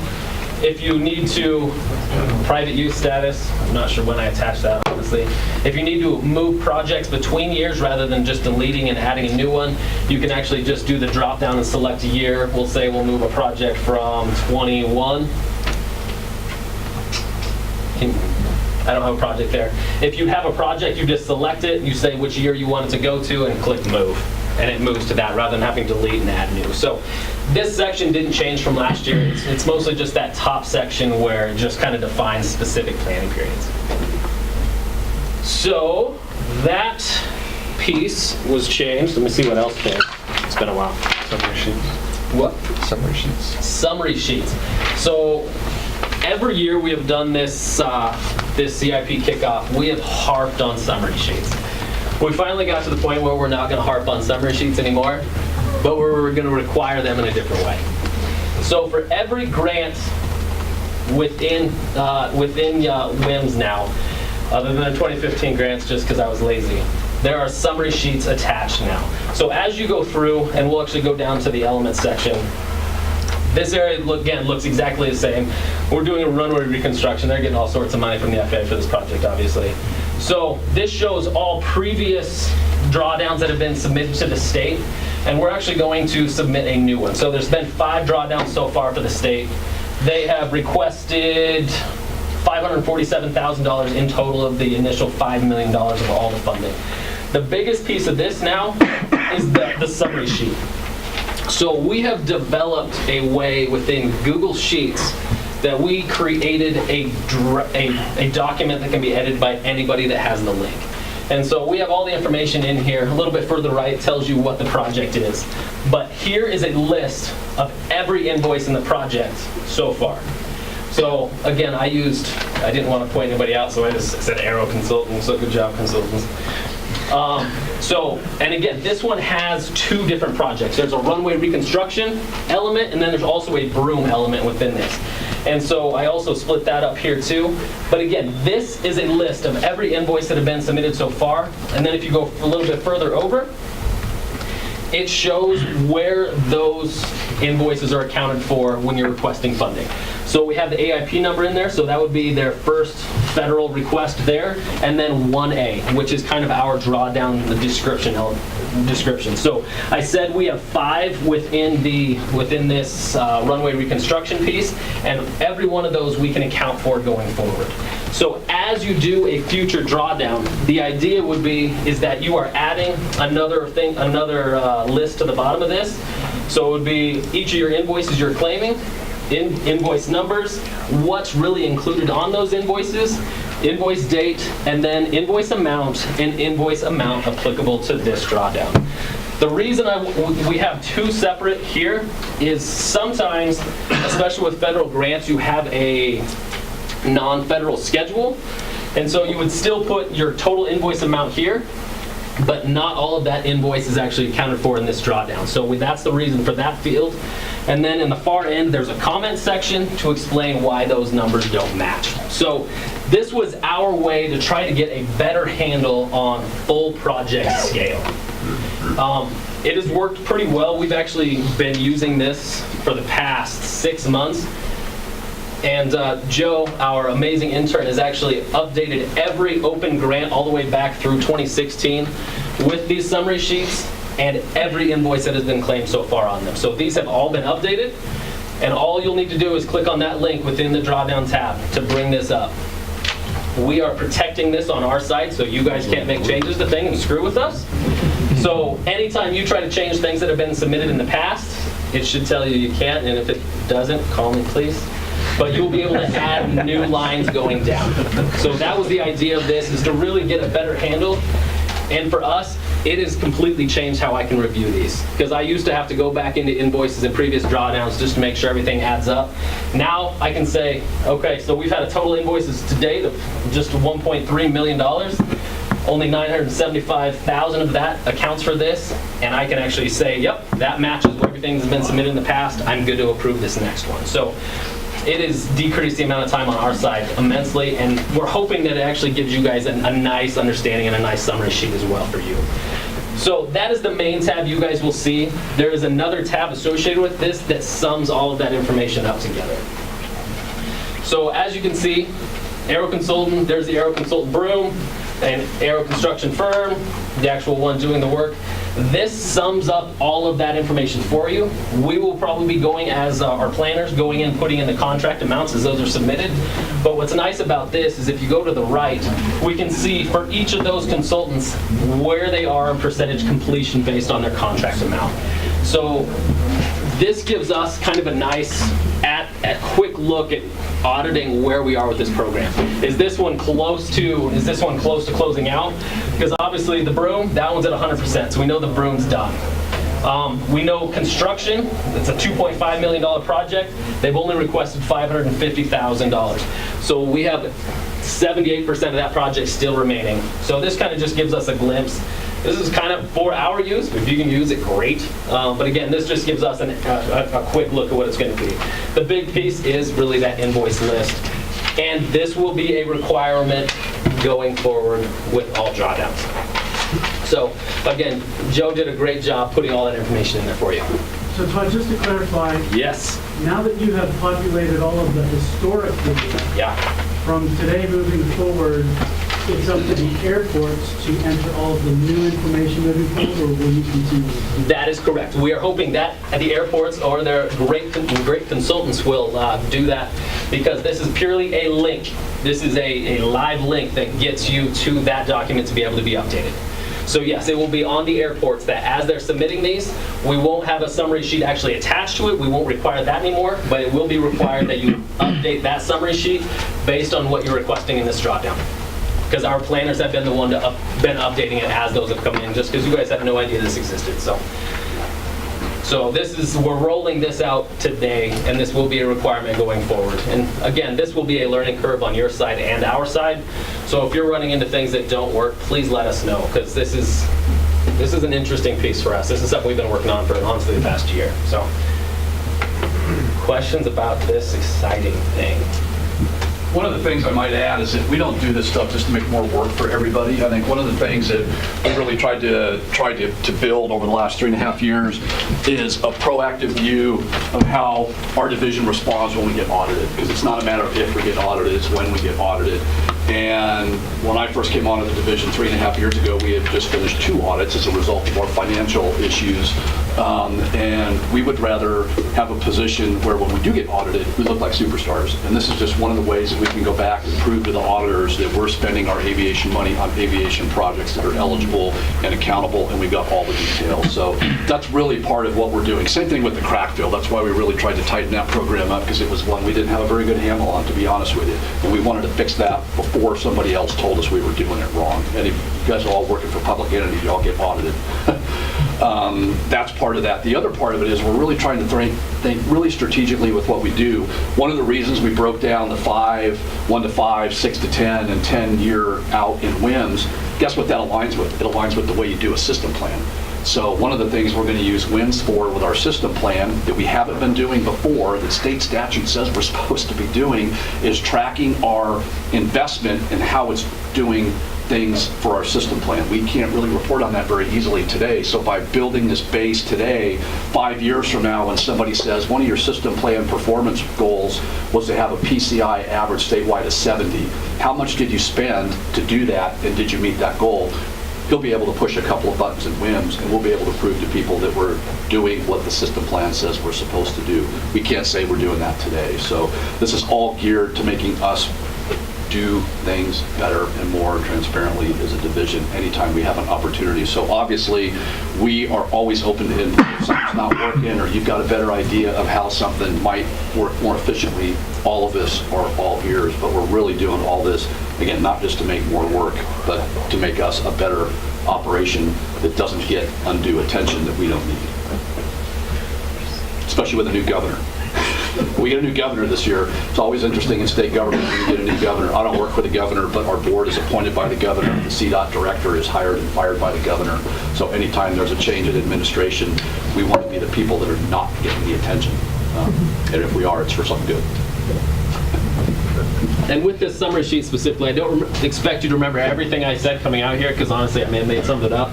The big piece is this top section. We actually added a section of text to the top of every drawdown that shows you what we expect for the summary sheets and why. So that is a big piece, and Scott did a great job trying to make it understandable of why we're requiring this and what you need to do and where it's housed. And again, it was our fix to the ever needing summary sheet issue. So, and we're hoping to be able to use it on our side, and honestly, hopefully it helps on the FA side too. So, I'm Mark Miller. I'm the assistant manager now for the ADO. Only been doing that role for a couple weeks now. So I still will be involved on a lot of your construction projects that are existing. And for those that may have been excited that I was getting out of compliance, that doesn't seem to be the case yet. So if you have any grant assurance questions, land leases, non-aeronautical uses, please still funnel those all through me. We, as John mentioned this morning, we are still actively going through hiring process to bring on 2 more civil engineers to help us with the project management workload. They don't know it yet, but they may be subject to learning compliance at the same time. So those that aren't here, I guess I can volunteer them for things. Ron and I are going to talk here for just a short while about the FAA, where we are on projects going forward this year, some of the changes you can anticipate seeing with just our policy and procedures, as well as our guidance for this year's projects. I know I've got 2 bullets here to talk about reauthorization and supplemental discretionary funding. Has anybody had a chance to think of any additional questions that maybe you had from John's presentation this morning that maybe he didn't address? I'd be more than happy to take those. Ron and I will be around this afternoon also, so if you've got specific questions on what should I include here, does it make more sense to do this project versus this project, we can go into those in greater detail this afternoon. Yes, sir. Does the list of airports change for this new billion, or is it still that same eligible list? Generally speaking, it's still the same list that's eligible. There were 36 airports nationwide that actually changed their classification and dropped out of the priority list, so they're still federally eligible to submit. We haven't received that list from headquarters yet as far as what those 36 are. I don't believe we have any because I think they would have been kind of fairly straightforward. It's really airports that were in a micropolitan area that with the new census has now been reclassified as macro going forward. So, And I'll expand upon that. So the list for the remaining 800 million for the currently appropriated fiscal 18 money, that's still the same priority list. Is the same priority list and rules applicable to the appropriations, or not the authorization that was just included in the recently signed? So we haven't seen a list for, again, the one that was included within the authorization, only because we don't actually have funding for that program yet. Okay. So to be honest with you, going forward, outside of the fiscal year 2018 $1 billion that's out there, outside of the submittals being due for that program, anything associated with the potential future $1 billion programs is back burner stuff right now for the agency. We're aware of it, we're following it, but again, there's discussion of it being at a 20% local match, but that is just discussion still at that point. So we've not looked any deeper. Jared? So as far as the determination of a project being funded within the 19 fiscal year versus 20 fiscal year, is there, because some of the project, it seems like the airport's going to need time, like for a major project, do some design environmental steps to it. Are they going to recognize that on their own, or is it just kind of like, hey, hurry up and get done, or? So it's still being funded under the fiscal year 18.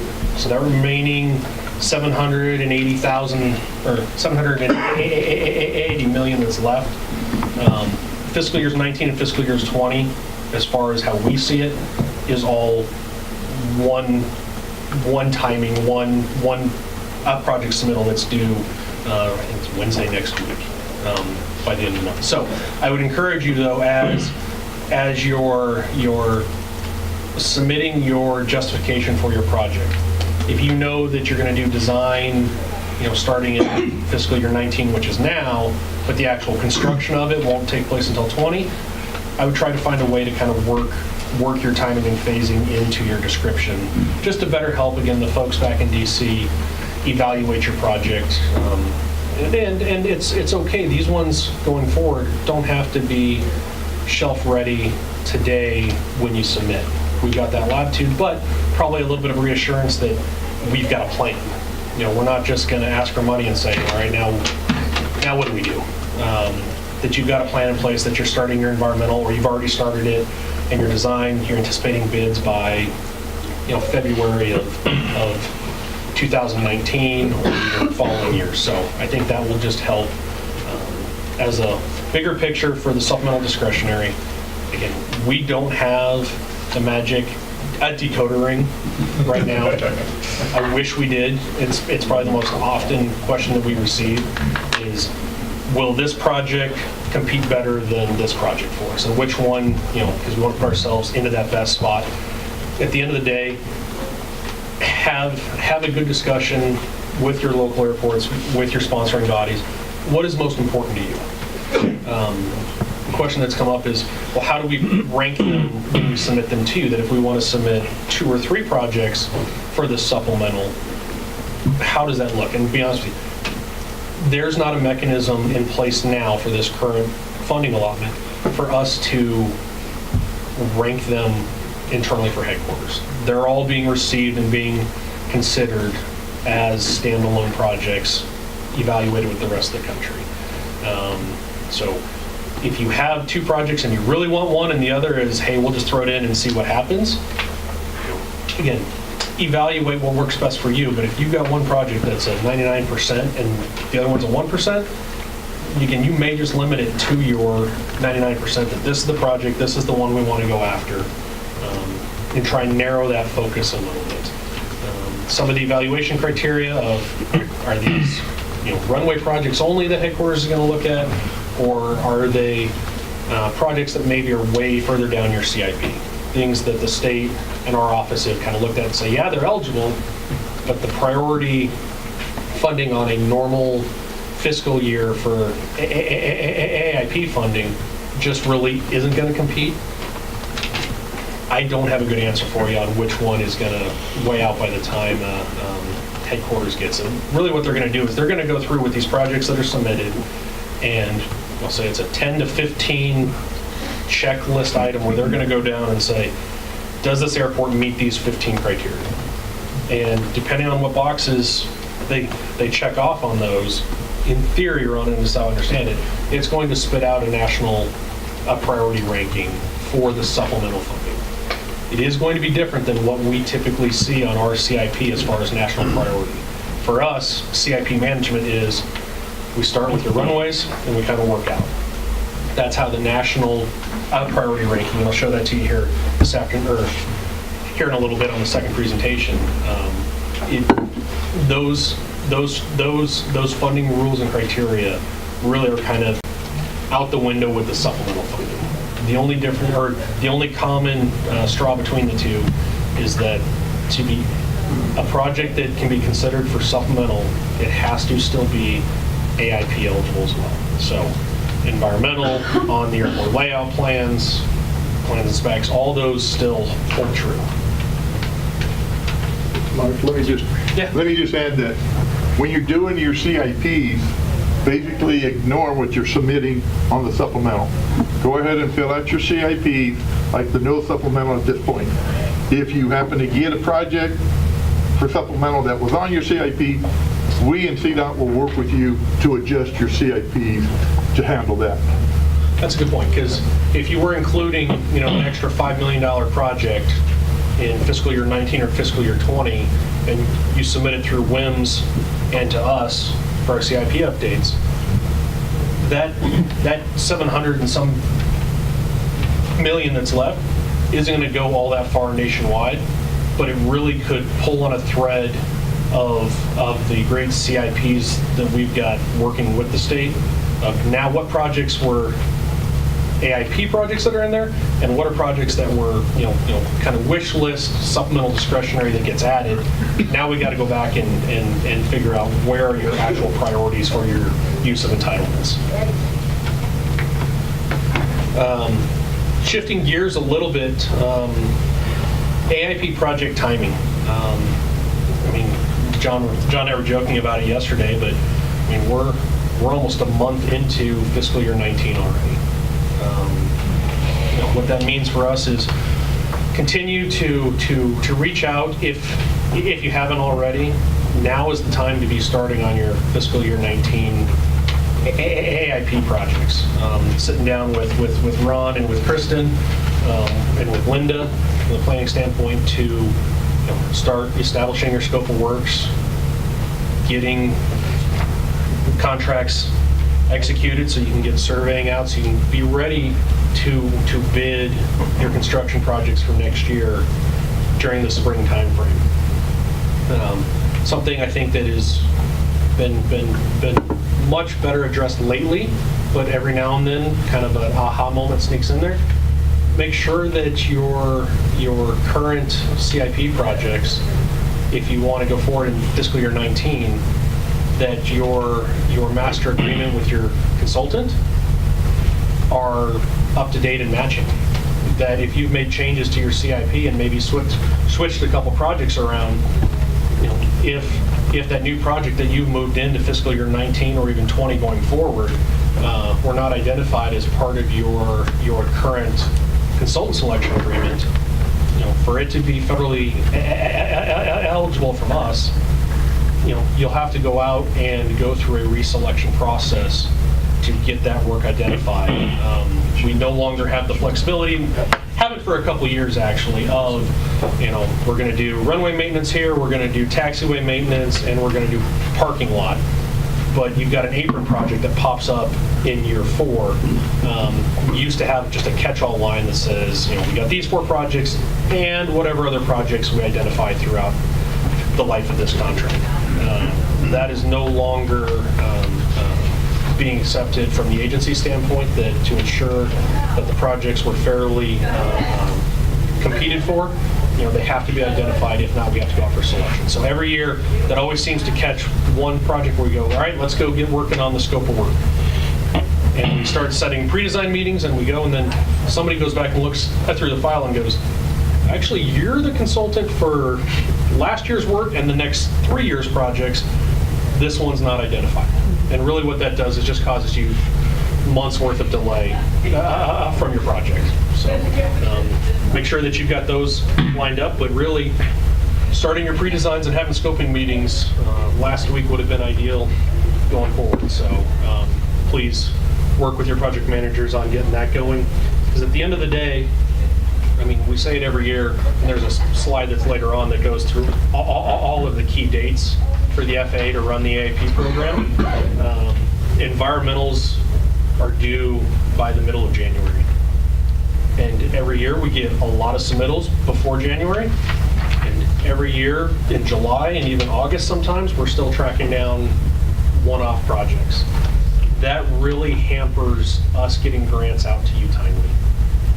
Almost certainly causes us to lose a construction season because we're behind the curve, and ultimately doesn't afford not only the project team, being airport, CDOT consultants, and us, doesn't involve, there's a lot of things that SHPO will sometimes identify. There's things that are on the environmental scale that we don't even pretend to understand, but we get a nicely worded letter from them saying you have to do X, Y, Z, and then we scratch our head and go, I don't even know if we can do that.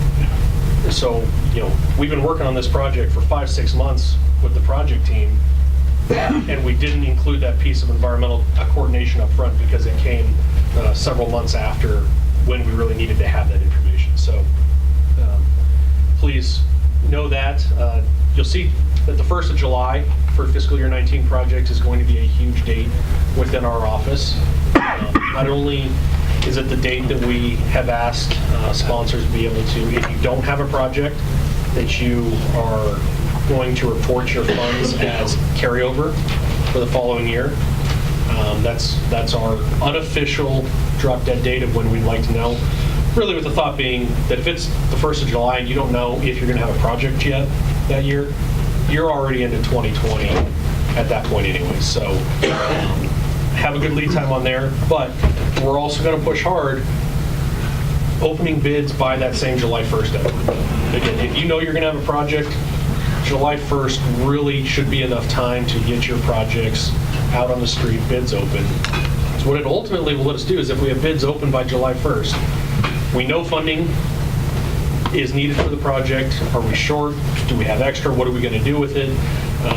But on the event that we run into a bid where maybe nobody bids, maybe you get 1 or 2 bidders, but they're extremely high, July 1st still affords us an opportunity within the fiscal year to get back with the project team, reevaluate what we're going to do. Do we need to find additional funding? Do we need to revise the scope and maybe break it down into separate bid packages? We still have enough time to go back out on the street and get grants issued based on bids before the end of the fiscal year. Every year we seem to run into 1 or 2 projects that we bidded in August, some time frame, and our hands are kind of tied at that point. We award it to a contractor that maybe didn't submit all of their required information, and now you're in this uneasy feeling of, can we even make this award? And you come and ask us, and we say, well, what does your local attorney say? At the end of the day, you've already lost your fiscal year construction for there, and are probably actually better off carrying over for the following year anyway. So you're going to hear it from our project managers, a lot of timing and schedule. So if you have questions, let us know. I know a lot of our folks this year are probably going to have a little bit more regular check-ins on the projects. That if you have your scoping meeting, next week, that's great, and you're working on your 30% design set, and from 30 to 60, is a month and a half. Our folks are probably going to check in though, just to ensure, how's it going?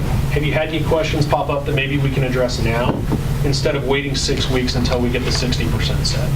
Are you running into any roadblocks? If so, let's go ahead and make the adjustment to the schedule now and revise if bids were open 1st of April and now you need them to be the 15th.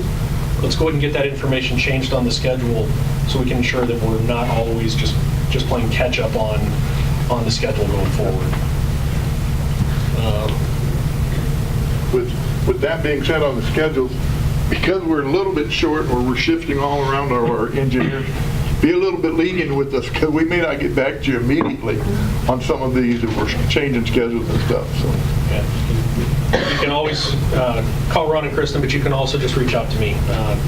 As John likes to say that he hasn't managed a project in 12 years. I've been saying I haven't managed one in six weeks. But I think I still remember how to do one a little bit more than maybe he does. So reach out to me. If you look on the back of your agenda for today, we'll probably go through that a little bit later, but just so you can see, Ron is staying steady as the southern third of the state as just the general point of contact.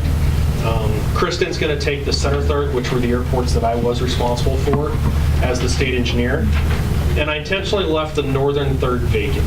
Doesn't mean that you don't have a project manager. It probably just means check with me. Because Ron is going to help at Fort Morgan, for example. Linda was going to help at Akron. I talked with Kevin Ard this morning at Hayden that I've assigned Mike, our most recent hire, to be the project manager just to get some experience. I still have Mike and I are going to be in every meeting together. So whether it's myself or Kristen or Ron, we're still even more shorthanded. Besides the people we're hiring, a lot of you know that Kevin Louie, he still sits in our office. We don't see him often, but we hear him a lot. And that's because he's got a headset on literally 24/7. He walks in through the door on his iPhone, earplugs in, talking to headquarters folks for probably the last 3 hours.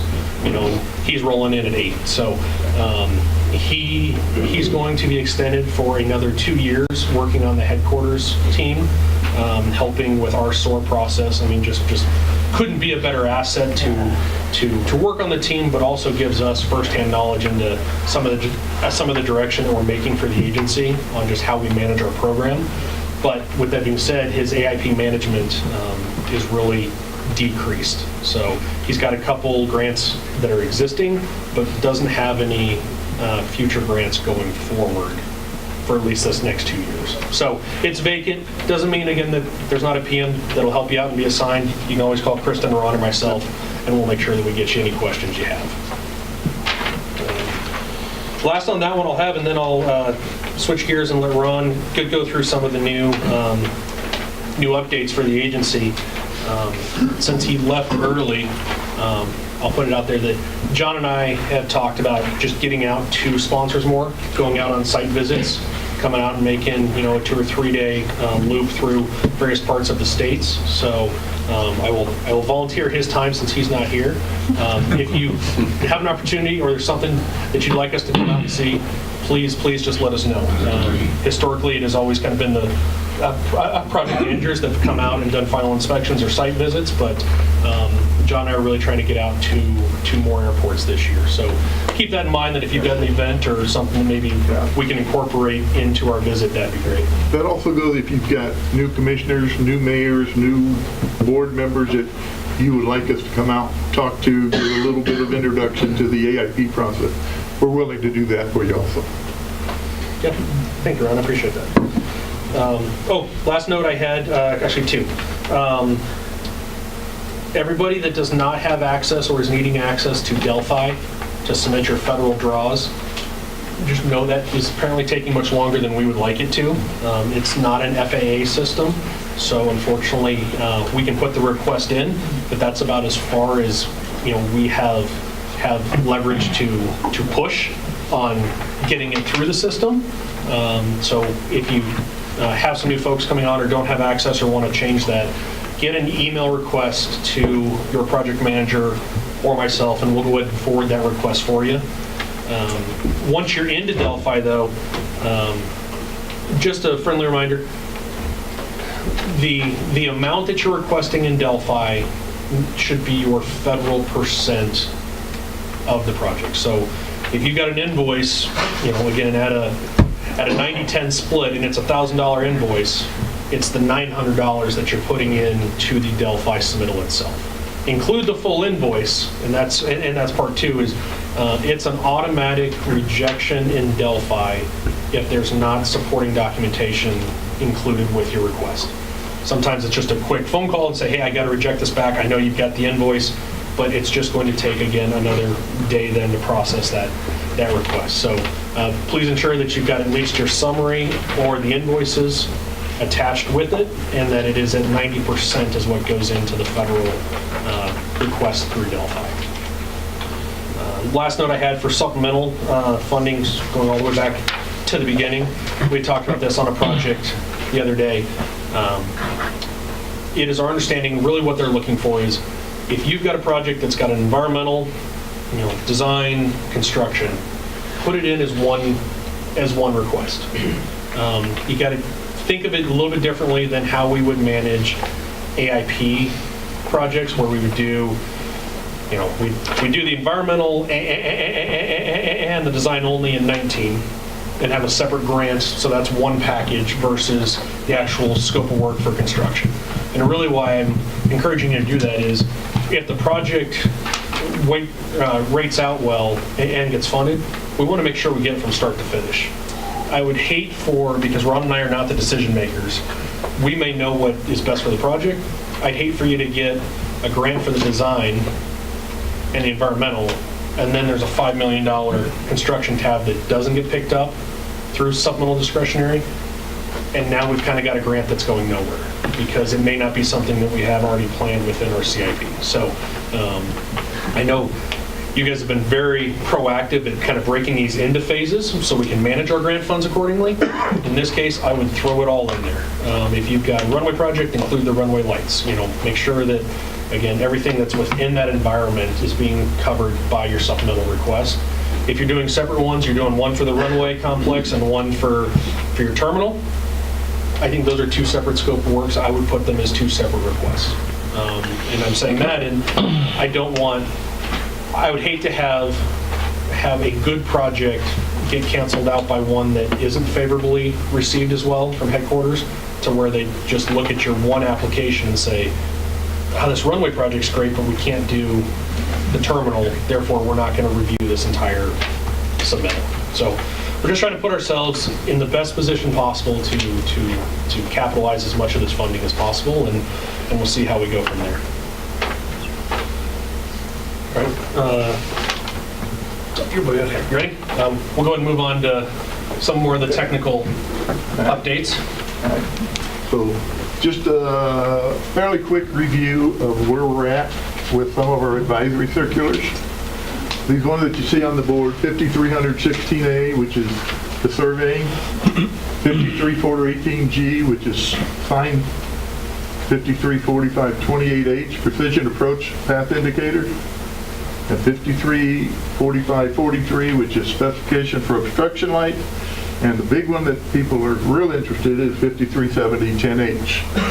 Those are still going through legal reviews at this time. Once the new authorization was passed, headquarters felt that it was appropriate to send them back through legal review to make sure that what's in them is matching up with what's in the new appropriations. They are hopefully going to be releasing them. They had told us at one point by the end of October, but don't hold your breath on that one. When they do come out, particularly 5310H, if you've already started your design projects and you are working on 10G, we expect you to continue with 10G. If you decide you want to switch to the 10H advisory, you have to use the 10H advisory in its entirety. That means all of the general provisions and all the specs that are in there. You can't pick and choose between 10H and 10G. And that's important, because that's not how we had been managing projects the last couple of years when we've had draft guidance out there. So. Yeah. So the other ones, like I say, pretty much when they come out, depending upon where we're at in the design process, we should be wind up using those. headquarters is currently working with flight standards on some changes to the turf surface. When they get through that, and it may take them another year, they're going to put out 5340-1L, which is airport markings, which may change. And if the markings advisory changes, it could affect our sign system. So there may be changes coming back to the sign system. One last thing is we have engineering brief 99 out, which changes tables 3.2 and 3.4 in 5313A, and those are approach and departure surfaces. So please pull the new tables out of brief 99, stick them in your 1300 or 5313A, and use those as you go through your designs. Okay. Construction safety phasing plan. It is 5372F, the operational safety. We want to be sure that your CSPPs are specific to the airport project. We cannot do generic CSPP, so be sure that you're specific to the project, whatever is going on at the time. We want you to adjust the construction phasing. Are there any nav aids affected? The staging areas, your haul routes, pavement marking, aircraft routing. If you're taking a couple taxiways out of service for whatever, and you have to do rerouting on your aircraft route, show that in your CSPP so ATO and the people who are reviewing it have a better understanding. A lot of the ATO people or flight procedures or certification may not, particularly if you're not at 139 airport, are not familiar with your airport, so they want to see how you're going to handle the operations while they're going. We like to see a draft when you're about 25 to 30% complete, just so we can go through it and say, yeah, it looks like you're going to cover all of the areas. We don't expect you to have it written completely, but we got to have all the topics covered. And then when you get to be 95% with your design, submit it for our final review. We will, if we have any comments, we'll send them back to you. Then we're going to ask you to submit it through OE AAA once you get it all compiled. When it goes through OE AAA, it's available for all the various lines of businesses to review, and they may come back with comments. And then we're going to ask you if they're pertinent to the construction and need to be addressed to or put them back into your CSPP if there's any changes. There's a slight possibility that maybe there's some routing changes or so there's some nav aids that may have to get reviewed or changed. So that's part of the reason we asked for you at 95%. Give us time and everybody time if we have changes to get them back in. Hey, Ron? Yes. We're on 2G, right? We're what? I'm sorry? We're on 2G, are we not? Yeah. My error. That's correct. This one is 5370, should be 2G. Okay. So declared distances. We've had that topic come up recently on a few airports. And declared distances are used to obtain standard runway safety area dimensions or runway object-free area dimensions. We can only use declared distances where it's impractical to meet the design standard or to mitigate environmental impacts. And you can include a clearway as part of the TORA. You can include a stopway as part of the ASD, but blast pads are not stopways. So you cannot include blast heads in your calculations. Declared distances cannot be used to increase your runway length. So don't think that you're going to get more runway by doing a declared distance. And then the last thing is the FAA, and not just the ADO, but headquarters, has to review and approve your declared distances before they're put into the supplemental chart, which was your former airport facilities directory. It's now called the supplemental charts. Okay. PCN calculations. all airports with 12,500 pound runway or greater need a PCN for the runway. So if you don't have a PCN calculated for your runway, please work on it with our next project that's going on. And we see a lot of PCNs coming in that may not be equivalent to what your pavement strength is. Take a look at Appendix F when you do your PCN calculations and see where it is. If your pavement is rated at 30,000 and your PCN comes up with 60,000, please review them. Go back and see that you've got all the right data in them. The PCNs will ultimately be added to the 5010 forms. So we need to put all that stuff, and we need to get those updated. They're also included on the AOP. That's part of the AOP requirement. Todd? Who's responsible for submitting that to the form 5010? You can submit them to us, and we will take care of getting them submitted on the 5010.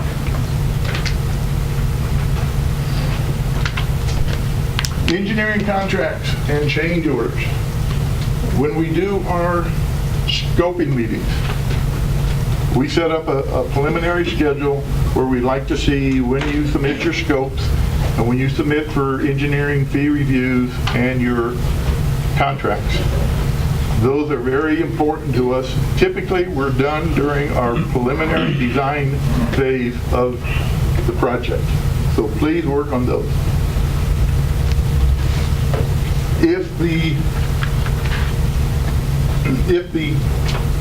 If you're to delay in submitting your fees, there may be an issue with eligibility on your fees. So we have been seeing, at some times, we've seen some fees coming in real late. Maybe you're done with the design, and now all of a sudden the fees are being submitted. Those are going to really cause us problems with being able to say everything you did was eligible. The last thing we want to point out is during construction, if you are submitting a change order, that requires an extension to the construction time.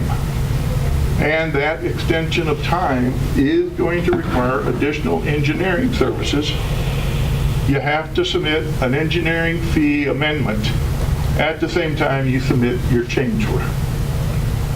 We can't approve a change order and then 2 or 3 weeks later, all of a sudden have someone come up and say, oh, we need so much more dollars in engineering fees. If we've had to go get some additional funds, had to write a grant amendment, we may not be able to go back and get those fees. So submit them at the same time you submit your change orders. Yeah, because really, at that point, we'll still process the change order, but the engineering associated with it may not be reimbursable from FAA then at that point, if it's not submitted at the same time. Yep. And the last one, I think, on our list is mod to standards. 5100 1G is our mod to standard order. It's an FAA order, it's not advisory. So please kind of follow that. We'd like to see you submit us a list of your mod to standards by the time you are 75% complete. With the new AGS MOS tool, all of your mod to standards will go through at least through the ADO and to region, and some of them may go to headquarters. It may take region and headquarters several weeks to review them and send us back approval to them. If you wait until you're at 95% or ready to go to advertisement, and they come back and say, no, we don't approve these mods, then you're probably going back and making changes to your plan. So submit them to us by the time you're at 75%, and then we'll have time to run them through the system. Right now, at this moment, the Denver ADO is having problems being able to access the mod tools. So we're asking you, go ahead and submit them through the mod tool. Submit us hard copies. We will do our process on them and send them to region as a hard copy, and let the region then take care of their process through the mod tool. Fortunately for us, all of the requests and approval from our office rested under Chris Schaefer and his account through the AGIS. They still do. He just happens to be up in Seattle now, working with the region. So we're trying to get that transitioned over to me, and it's not been the most easy process. So fortunately, Chris being located within the region already is where it would ultimately go anyways. But we would still like to see a hard copy so that Ron and Kristen can have a look at it preliminary and help you work through the front stages of reviewing that modification before we send it up the line for further concurrence. Go. The timeline for approval? Can't really tell you. It could be a couple weeks, and it depends upon, does it stand at region or does it have to go up to headquarters? I don't really know. Again, that's why we like to see them at 75 to give, if there's changes, it'll give you time to make those changes before the plans are completely approved. I just asked, we've had some clients that try to get, kind of something similar to that, what's going on down in Meadow Lake, in those region. Go the full cycle, get through that process. And basically what we do, that's just trying to gauge, we're talking about some minor things like minor adjustments to variations, everything, where we take the process. So, I mean, I think it just depends on really how far up the food chain it has to go. We've been given direction that actually a fair amount of these can be approved locally through our regional office. So those ones haven't been able to be turned around pretty quickly. When we have to involve the headquarters team of engineering, there's a lot more discussion that has to happen. You know, why are we doing this? What is specific about our region to where we can't meet the national specification in this instance? One thing I would like to add is when you're submitting your mods, be sure you got good justification of why it's necessary to make the mod. Each construction mod is approved strictly for that project. They don't roll over from project to project. And so you can't say because we did it last year, you have to say a good reason why this year. Design mods, which will almost always go through headquarters, design mods are good for 5 years, and then they have to be resubmitted and reapproved. As you're working through your design and scopes, I just caution you that, I mean, over the last couple years, we've seen a increasing trend on headquarters level to draw a firmer line with this is our national specification. So I think historically we were able to probably process a little bit more freely some mods that made sense for our project that slightly deviated from the national standard. I won't say our region because I really don't feel like we've used it, but nationwide I think it got away from them. And there were a lot of just modifications out there that were just purely convenience as opposed to being necessary for the project to actually exist. So we've been getting a lot more no's on some of those ones where, again, you have another reasonable alternative. And that's where the justification that Ron's talking about is, if we believe we need a modification, that's okay, we support it, we'll go forward with it, but we need to show that we've looked under all the other corners to try and see other ways that we can meet the existing standard. Yep. Questions? That's all I've got then. Thanks, Ron. Cool. How are we on time? You want me to jump into the next? I'll ask you guys want another 15-minute break, or you want to power through this and keep going, and then Caitlin can go to the flute storyline and But if you guys don't care, we might as well power through this, and then we can break and wait until Caitlin gets back. Yeah. Okay. Yeah, let's keep going. All right. You want this? Scott, do you have anything? Do you have anything else you want to do? No, I think if you want to start off with those slides you have. Okay. Here you go. Sean will pull them in. You want? Yeah.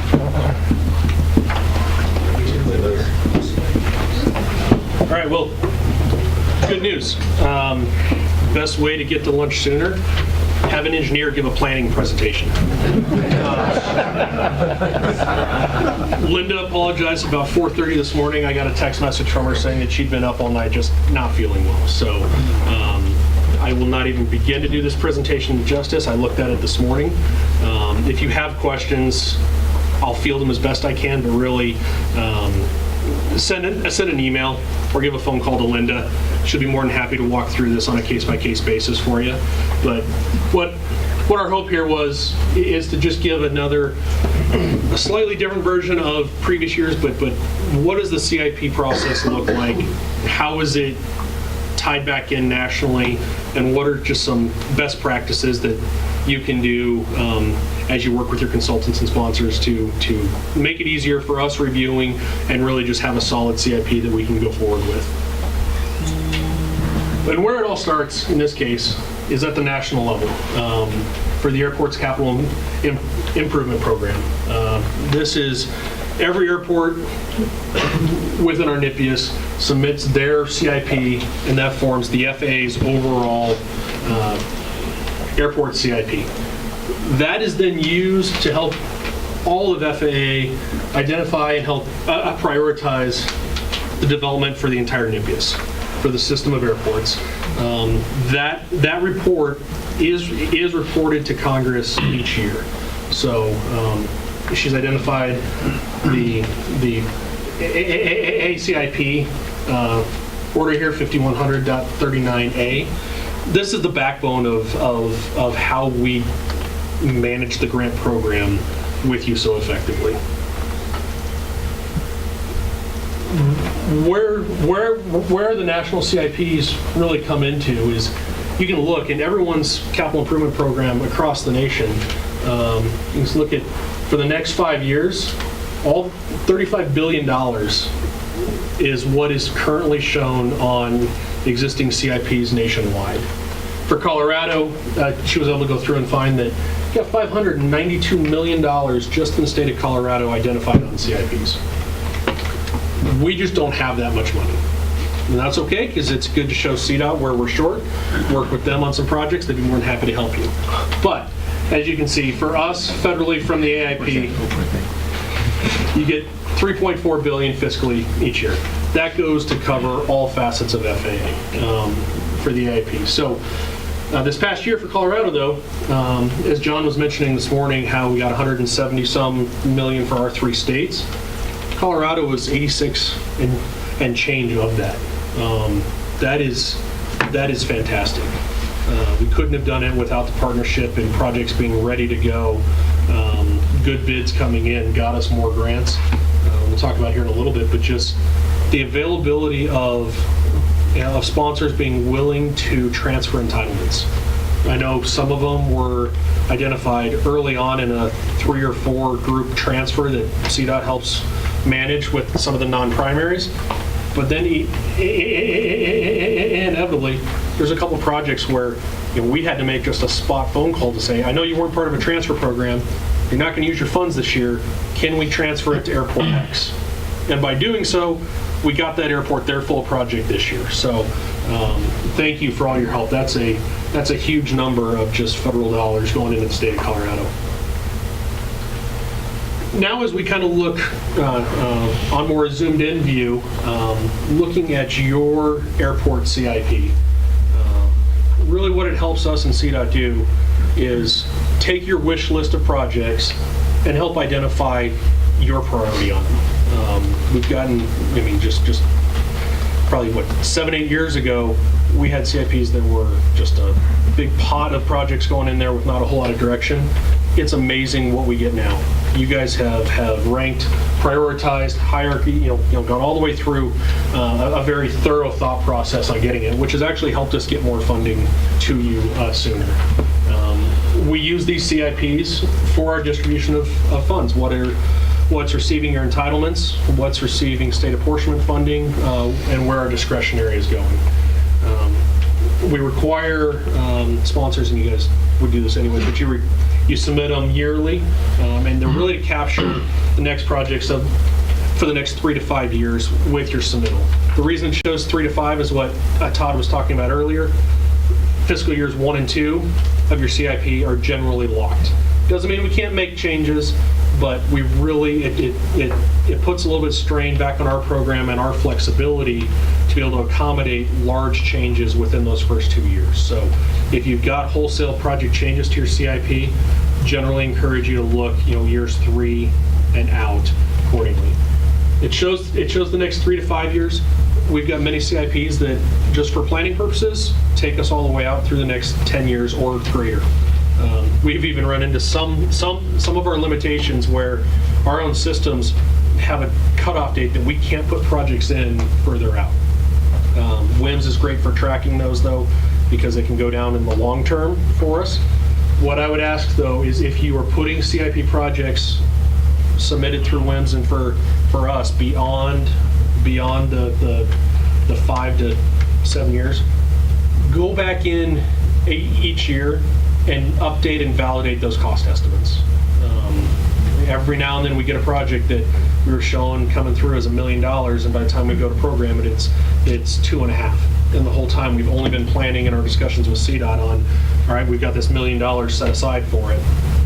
Now what do we do when we're 2 or 3 times more than that cost estimate? So please just keep those updated. With that request, here's just a quick summary that she was able to put together as far as what the FAA CIP schedule looks like. Is it today when WIMS will be opened up to? It will, yep. To take those submittals for CIPs coming in. Probably over lunch. Our joint letters go out, so that's the October date that you're seeing there. December 1st or the end of November, I think we had identified as when we would like to have all of those submittals back to us. In January, we sit down and work with the state. We go through all of your submittals, make some recommendations, pull some projects up, trying to balance it with the funding availability we have. Headquarters then will come in at the end of January and take a snapshot for the nation to determine. And really what that does is that validates the airport's entitlement programs. It ensures that airports have justified, valid projects over the next 5 years.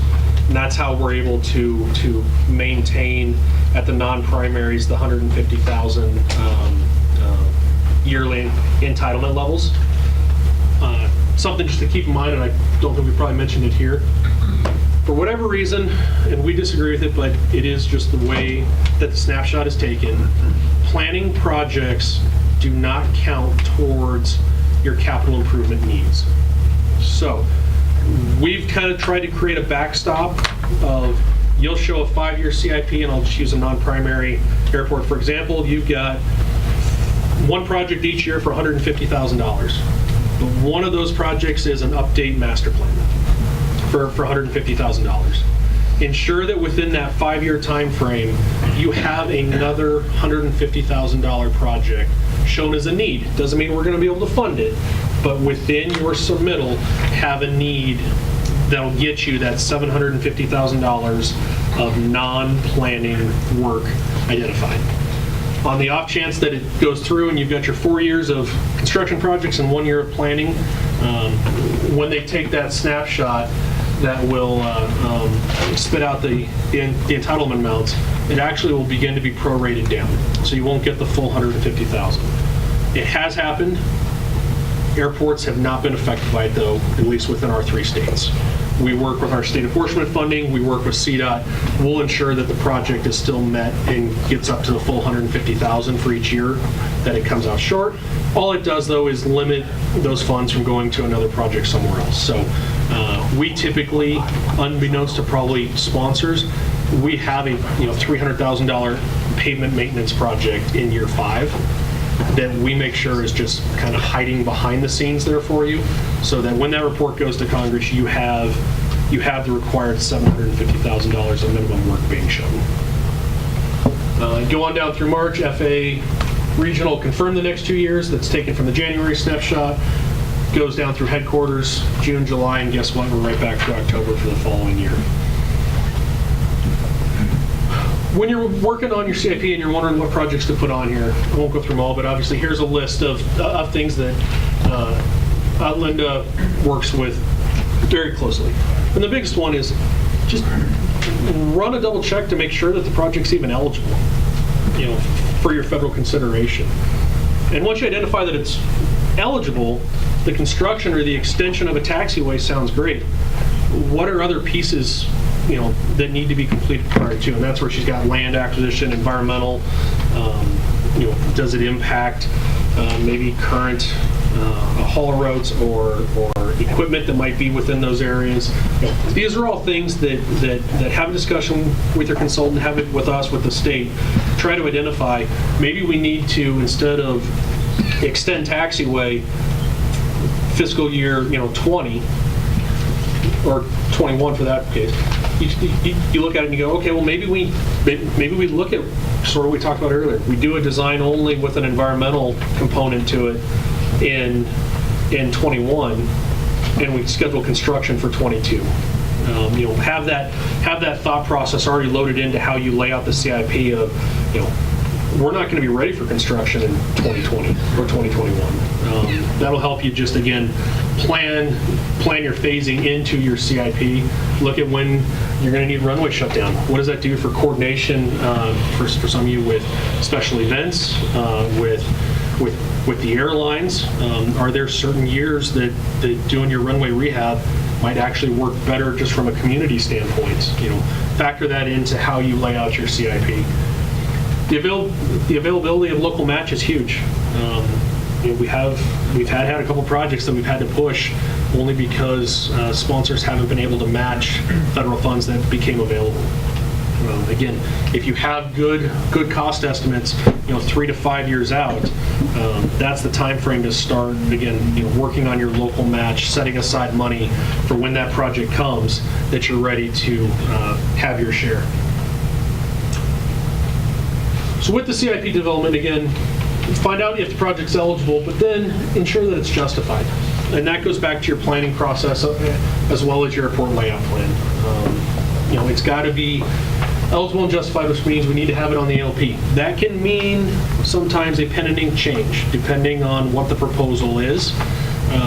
It doesn't mean if your airport layout plan shows, constructing or expanding a piece of apron, and you got this big square shown on your LP for this is where we're going to expand apron, and you're only going to do 2/3 of it, or it's going to take on a slightly different configuration. That's not what we're talking about as far as going in and doing appending changes. We'll capture that at the end of a as-built update. It's the ones where airport doesn't show expansion of apron at all, but that's your new project. Demand has changed since your last airport layout plan. Go through with the eligibility, go through with your purpose and need, make sure it's justified, and then work with Linda on getting at least a pending change submitted. We need that ahead of time just so we can ensure that this proposed project doesn't have a negative impact to potentially some of your navigational equipment or your Part 77 surfaces. So that's where that becomes helpful for us. So she got a note here that the eligibility and funding rules are different for primary and non-primary. Again, those are outlined within the IAP handbook. Check with us to make sure. For example, just fuel farms are eligible at non-primary airports, but not at your primary for us. So 95% of the projects, if it's eligible in one, it's eligible at the other, but there are always those one-offs. So ensure you've looked at those. So the national ranking, I think she goes on to the next slide. There we go. On our CIPs, every project work code has a national priority ranking. From 1 to 100, nothing's 100 that I'm aware of, so it's just one of those make-believe scales. I've also never seen a 1. But it helps us from a national standpoint when we look at these. So primarily looking at a lot of discretionary is where these numbers come in handy for us. At the very bottom, it shows a rehab runway has a national priority ranking of 90, and the terminal building would be a 39. Both are eligible, both can receive the same pots of money, but when you're looking at what projects you're going to submit for your discretionary request, you can see that the 90 is going to hold its own weight.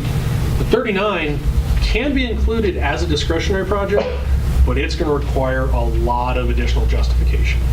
We have to submit what are called a pop-up justification to headquarters of we know this isn't a typical request for discretionary, but here's the facts behind why we need this additional funding. So we can do it, but again, as you're looking at your CIP and you're looking for discretionary requests, probably work from your runway out, and you should be in good standing there. Entitlement funds are a lot more flexible than discretionary. Those again are just your 150,000, or for commercial service, $1 million prorated on up. But we're going to try again by June and July. Know if you have your project, and if you don't, we're going to be able to look to carry those over. We ideally, and this is where you'll hear a big push from Ron and Kristen this year, we have a fantastic transfer program. If there's ways that we can make it better, it just benefits the folks in this room. Because at the end of the day, we can always carry over your entitlement funds, and they go back and they actually get converted in that same fiscal year and redistributed as discretionary. But if you carry over your entitlements, $150,000, that $150,000 goes back discretionary nationwide. The region gets, I'll say, 12% of the national discretionary money that comes out, and now we've got 7 states within our region that 12% is now distributed. So, state of Colorado, by an airport carrying over their funds, gets 1/7 of that 12% back. So it's absolutely, if it works, it's huge to be able to keep 100% of that funding in that current fiscal year going to Colorado projects. Sometimes it doesn't work, and we have those. We can't find a match for everything, but please be open to that. Work with your PMs, work with the state. We'll try and find the best transfer partners for you, and really just help keep those funds here in the state of Colorado. Don't really have a huge issue with the last one, just a reminder that entitlement funds expire after 4 years for non-primary, and it's actually 3 years for primary. That doesn't mean if they're in an existing grant. If you're a primary airport and you've got a grant issued and you're into year 3, those funds are still available for you. What it does mean, though, is that if you get to year 4, you can keep drawing down on your, what's going to be expired funds.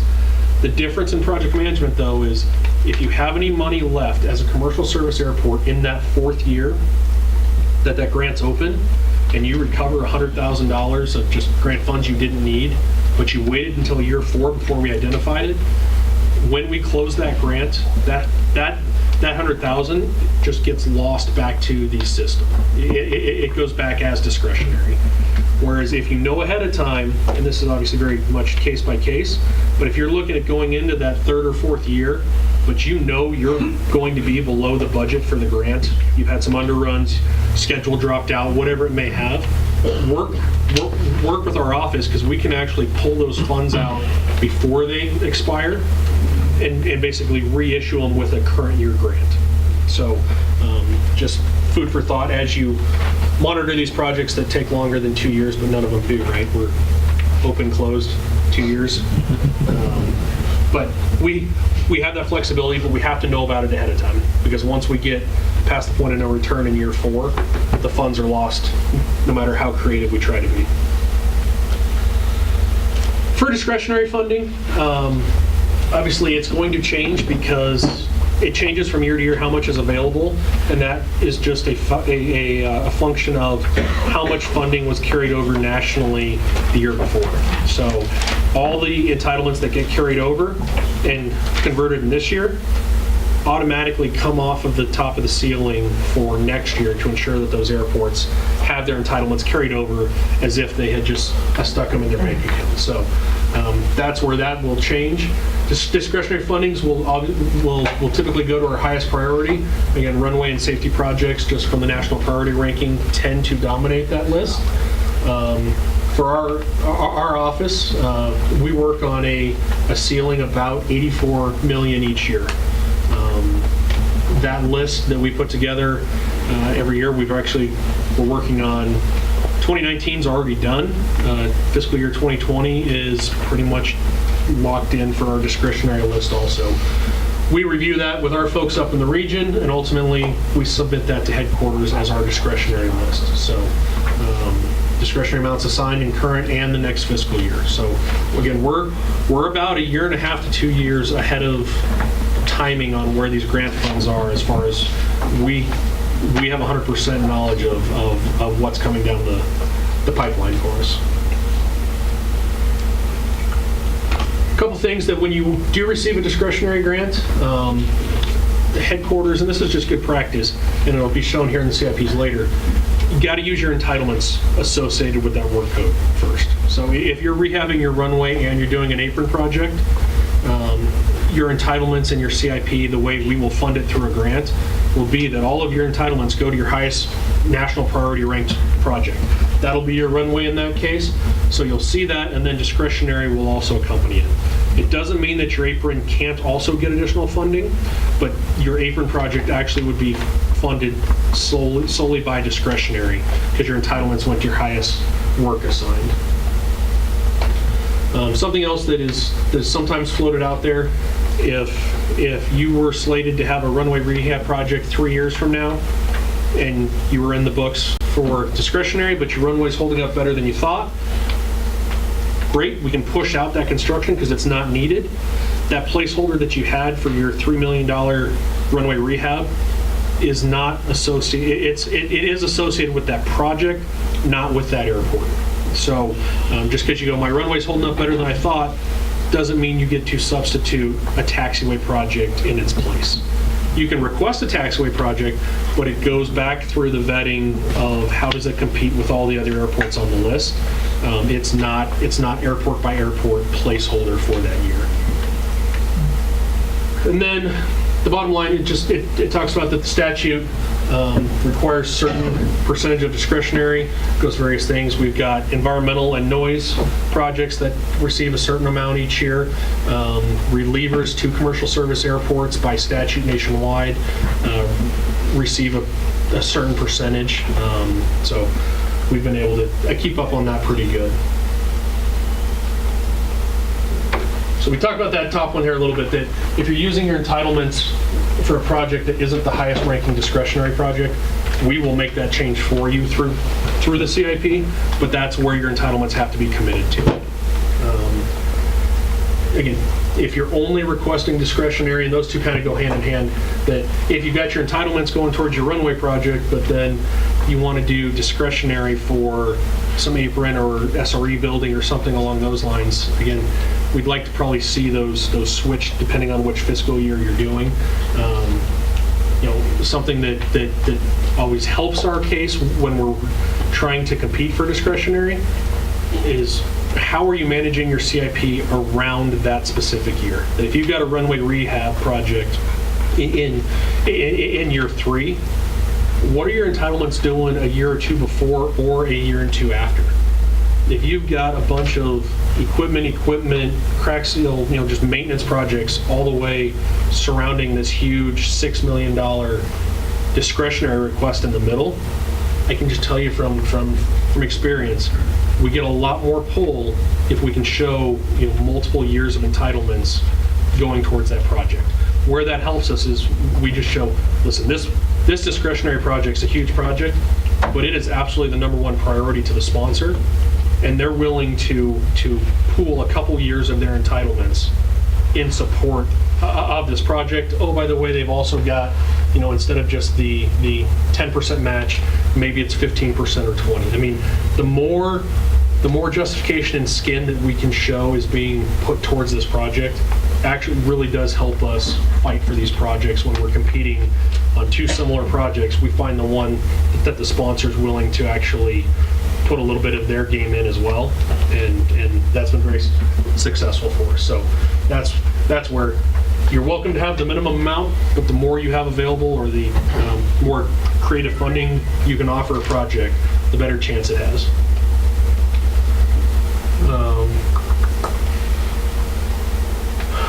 On your CIP, and this is kind of what Todd was talking about a little bit earlier, we want to know what the total project cost estimate is for it. It's not an automatic, though, that if if you've got a $1.5 million cost estimate and $1 million of entitlements, that the extra $500,000 automatically will get picked up by discretionary. More times than not, we'd probably look at it and say, all right, what are we doing with your entitlements the year before or the year after? How can we borrow or transfer to get that in there? Because $500,000 discretionary requests don't last long on the list. They usually get trumped by bigger projects going forward. It's eligible, but discretionary for non-runway projects, non-taxiway projects, just going to have a really big justification. And fuel farms, terminals to a certain extent, or hangar development are down the list. Apron for terminals competes fairly well. So it is terminal, but that's where we're the most successful with our discretionary, is showing that, a $6 million apron rehabilitation associated with a local terminal renovation project is absolutely something that carries a lot more steam than vertical terminals are eligible. I know they've been granted across the country at various locations. It's very tough nationally to get some of that funds for the vertical development. We'd strongly encourage looking at your CIP to at least start with your entitlements and see how we can best capture those for the vertical. Let us use the discretionary for the apron and flat work side. Also, it's just not eligible that primary airports are not considered for state apportionment. That's not us choosing. That's just by statute of what they can compete for. So non-primary airports are where state apportionment goes. We've worked with CDOT and we've kind of identified that the majority of our state apportionment funds go to 1 or 2 GA runway projects a year. As you're working on your CIPs, just make sure that you've counted your chickens correctly. That if you've got certain years, again, show us what the cost estimate is through WIMS, but know that from the FAA CIP, if you've got a 5-year CIP that you're working with and you're a non-primary airport, you got $750,000 of funding available. If you show us 1.2, hey, we know that that's kind of the cost estimate, but that doesn't help us narrow in on your CIP as far as what is realistically going to be funded with your entitlements. And again, if you've got local funds going into airport projects, this goes back to, again, just the priority. If you're doing a state and local only project, focus on your smaller or landside projects if you can with local and potentially CDOT grant funds. We'll stand a much better chance with your entitlements or with your discretionary request or state apportionment to come in and have us address the safety issues. And that way you can still get both projects done. If you're able to fund your local airfield and safety projects, that's fantastic for the airfield. It puts us kind of behind the 8 ball, though, of being able to get you additional money for that 2nd and 3rd tier project, because it just won't compete federally. And I think just here again, these were 2 CIP examples for projects within the same fiscal year. A couple different ways to do it. On the top one, you can see that they put the $2.4 million, $2.4 million towards their runway reconstruction. I apologize, the back of it's a little blurry. It's got a national priority rating of 70. And then they showed the difference being $5.7 million of discretionary, CDOT's $250,000 match on it, and then the remaining $650,000, getting them up to a $9 million project cost for the reconstruct runway.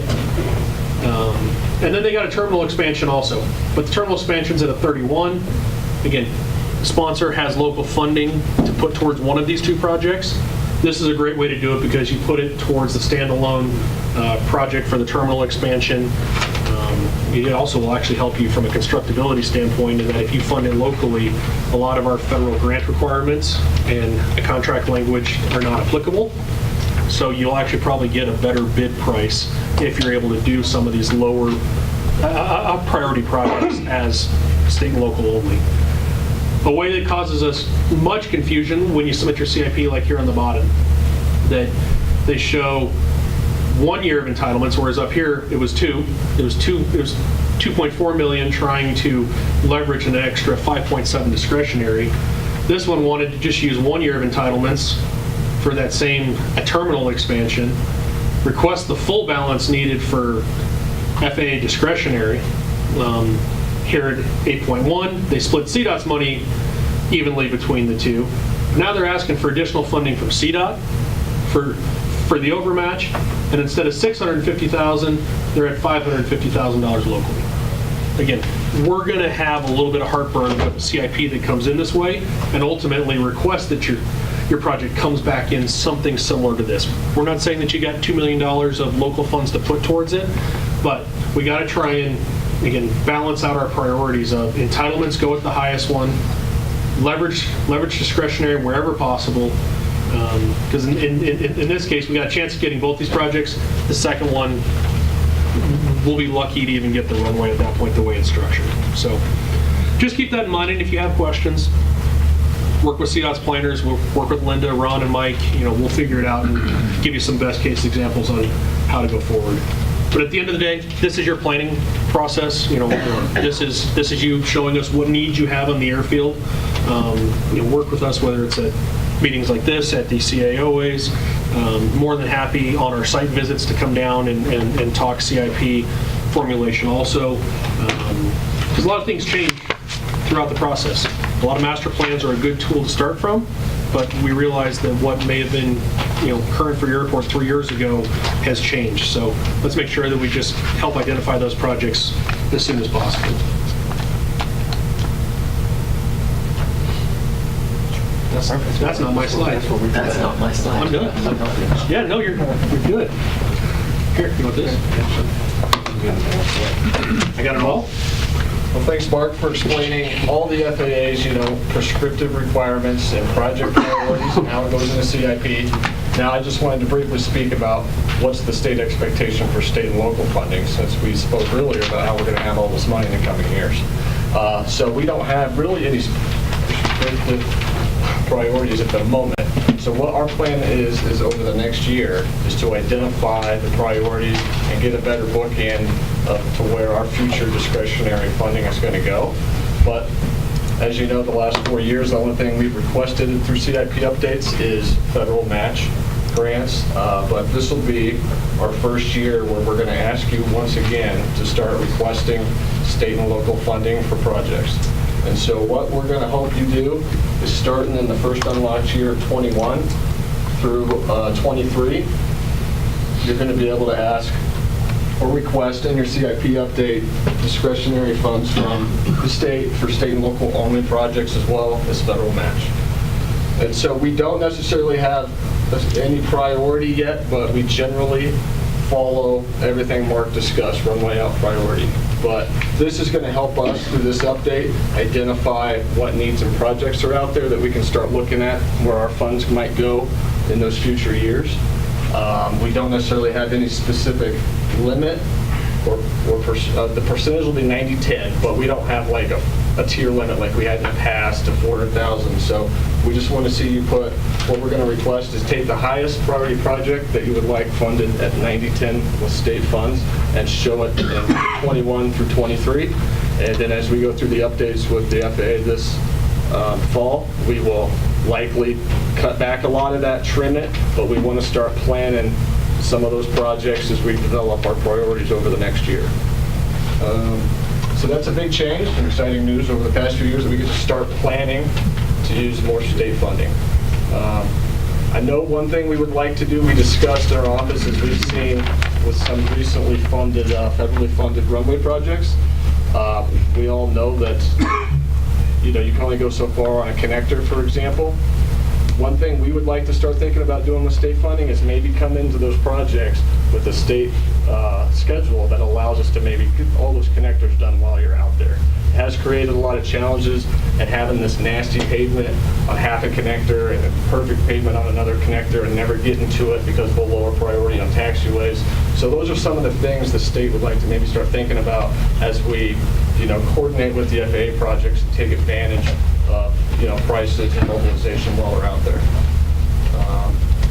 I think that is basically sums up what we're looking for as far as state and local project requests.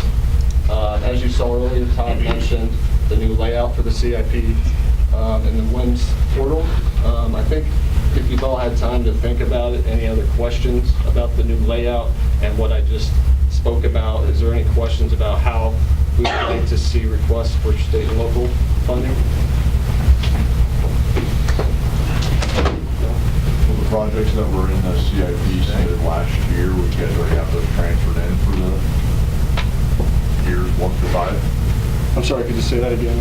So I know the loft years, you guys have already inputted it, but what about like years 3 through 5, last year's input, will those be transferred in?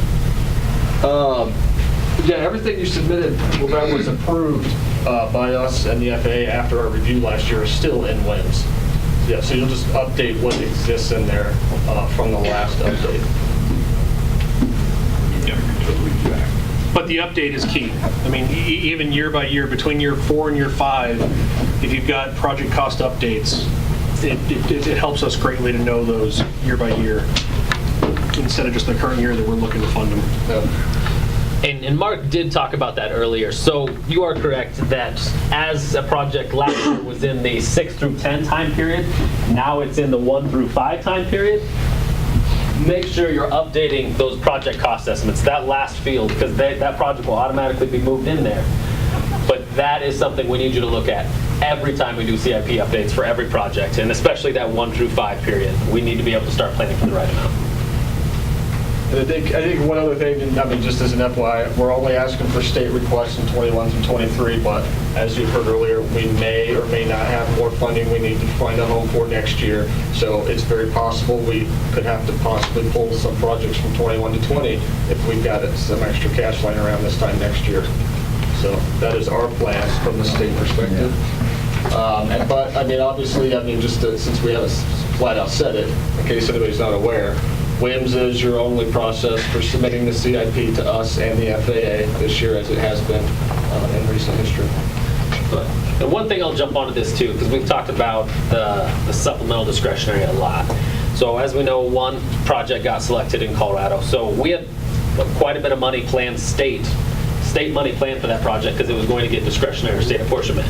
And so just so you know, we are always looking at ways that we already had money planned for an airport that got that supplemental funding. We're trying to see what else we can do with that money we already had planned for that airport to see if we can make that project even larger. So just so you know, we are looking at a lot of things in the background in addition to that FAA supplementary money. And so also, just to clarify too, for the non-NIPIS airports listening and attending, you probably haven't had projects in your CIP over the past few years. So this will be a major update for you all to identify those years, 21 to 23, and give us some good cost estimates, and you know, tell us what you're looking for and what's your highest priority project. I don't think we have much else as far as presentation on the CIP process, unless we have any questions, we can answer those now or as we're eating lunch. And lunch is here. And lunch is here, I'm told, so. Yeah. So for these projects, do we need to have entitlement money slated set aside for these types of projects? For the supplemental? Yeah, for the state funding. Oh, for the state funding?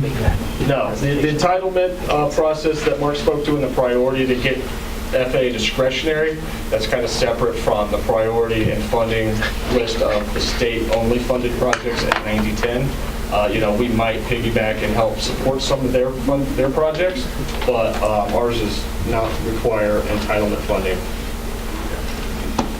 It's something that we would probably evaluate, though, depending on what the project is and what your request was. If you don't have a good CIP for your federal dollars, the state's probably going to say, well, maybe we can, again, help you with this project potentially, but let's utilize some of the federal dollars that are just kind of hanging out there also. So we're not just carrying over 4 years of FAA entitlement, but then you're getting the state and local only grant for 90% when we can help fund it federally also. So dates, I think, was the final thing on the CIP that we're looking for. As we mentioned, they're going to be open today, so you can go in there after you leave here and start making updates. We're looking for them by the end of November. November 30th to be submitted. So we'll be calling you probably a week out, wondering, how everything's going. Grant applications will also be open as of today for the state, and we will have them open a little longer through the middle of December to be submitted through WIMS. Once again, for FY19 on the state grant apps, we're still only looking for the FAA match that was planned as part of FY19 projects, as well as about a half dozen pavement maintenance projects, which we have solicited. So that'll be all we're looking for on that end. We expect our grant hearings, since we do have some state and local funded projects, to occur a little earlier this year in January, so that they can get started, because unlike FAA, our grants that are not a party to FAA projects are not retroactive, so we can only reimburse for work done after we contract them. That's why we're going to move that back up to January. But then we also still plan to do our FAA matching grant hearings for state match grants in April, so that we have more time to see what that narrow scope and funding looks like for the FAA. And then we hope to have everything done.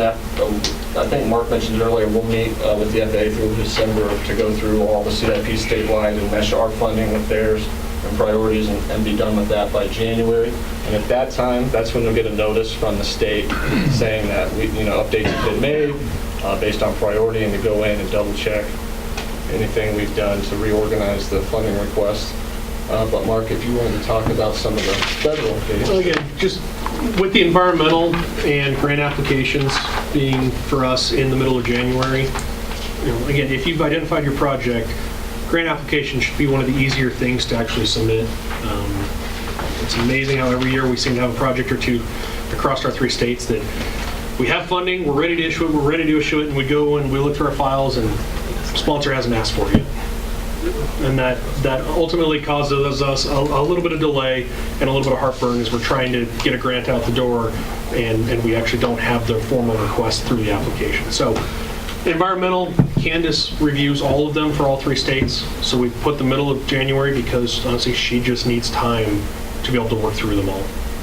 We can't hit her with 30 different CADXs or environmental assessment reviews all in June and expect that we're going to have a timely return. So those can come in. I actually asked for this date here at the end of March for your bids. It's not a drop dead date, but I wanted it up here on the slide, so when you go back and look at the presentation or go forward, really April timeframe is an ideal goal for us to have bids open.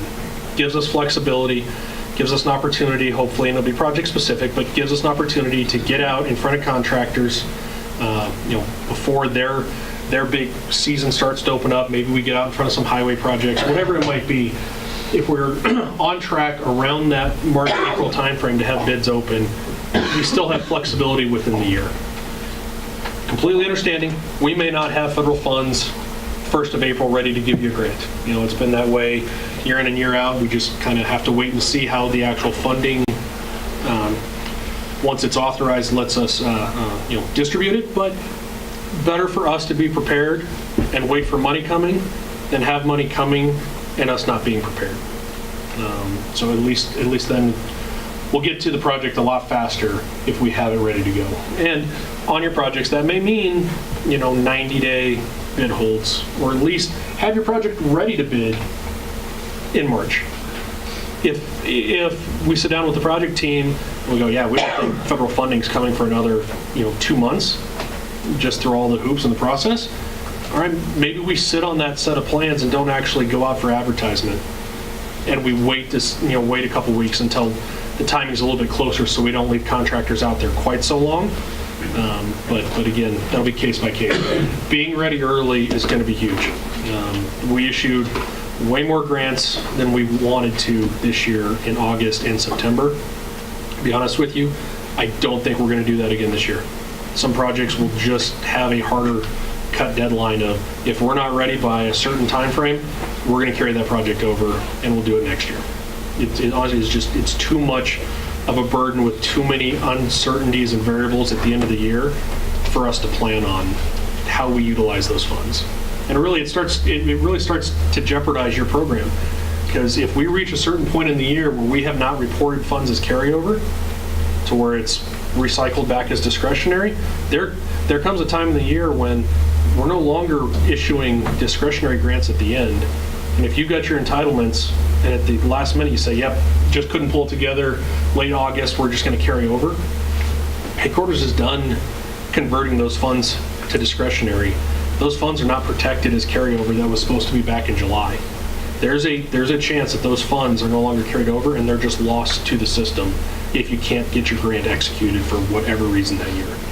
Haven't really seen it happen, but the reality of it is a possibility when you run grants late in the year without bids open, without all the processes being checked off. Yeah.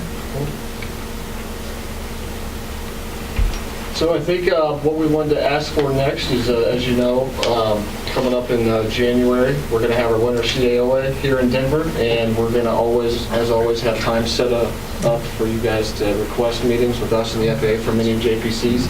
So we ask that you reach out to us in advance if you'd like to get on the short list to fill one of those spots. It's going to be January 30th at the Brown Palace. And then Thursday out here again, Okay, so after CAOA, yep. Yeah, so then the day after, we'll be out here doing those meetings, many JPCs from the airports in attendance. I think that's all I have, Dave, if you want to close it out. Cool. Yeah, that's great. Well, do you have any last questions before we go do the important thing, which is eat? Everybody looks hungry. I know this room's cold, too. So. Well, cool. We hope you guys find value in this. I think we're the only state in the ADO that does something like this, and we have a really cool partnership with FAA, so we appreciate you guys all traveling down. Again, if you've got any ideas on how we can make this better and more valuable for you, we're all ears. Let us know. Something that's too boring. I know some of this is repeat because we've got a lot of new folks. We try to just make sure we're getting everybody covered. But again, if you got ideas on how we can do this better or differently, we would love to hear from you. But thanks again, Mark, for you guys helping us out with that. And let's eat. Thanks for lunch.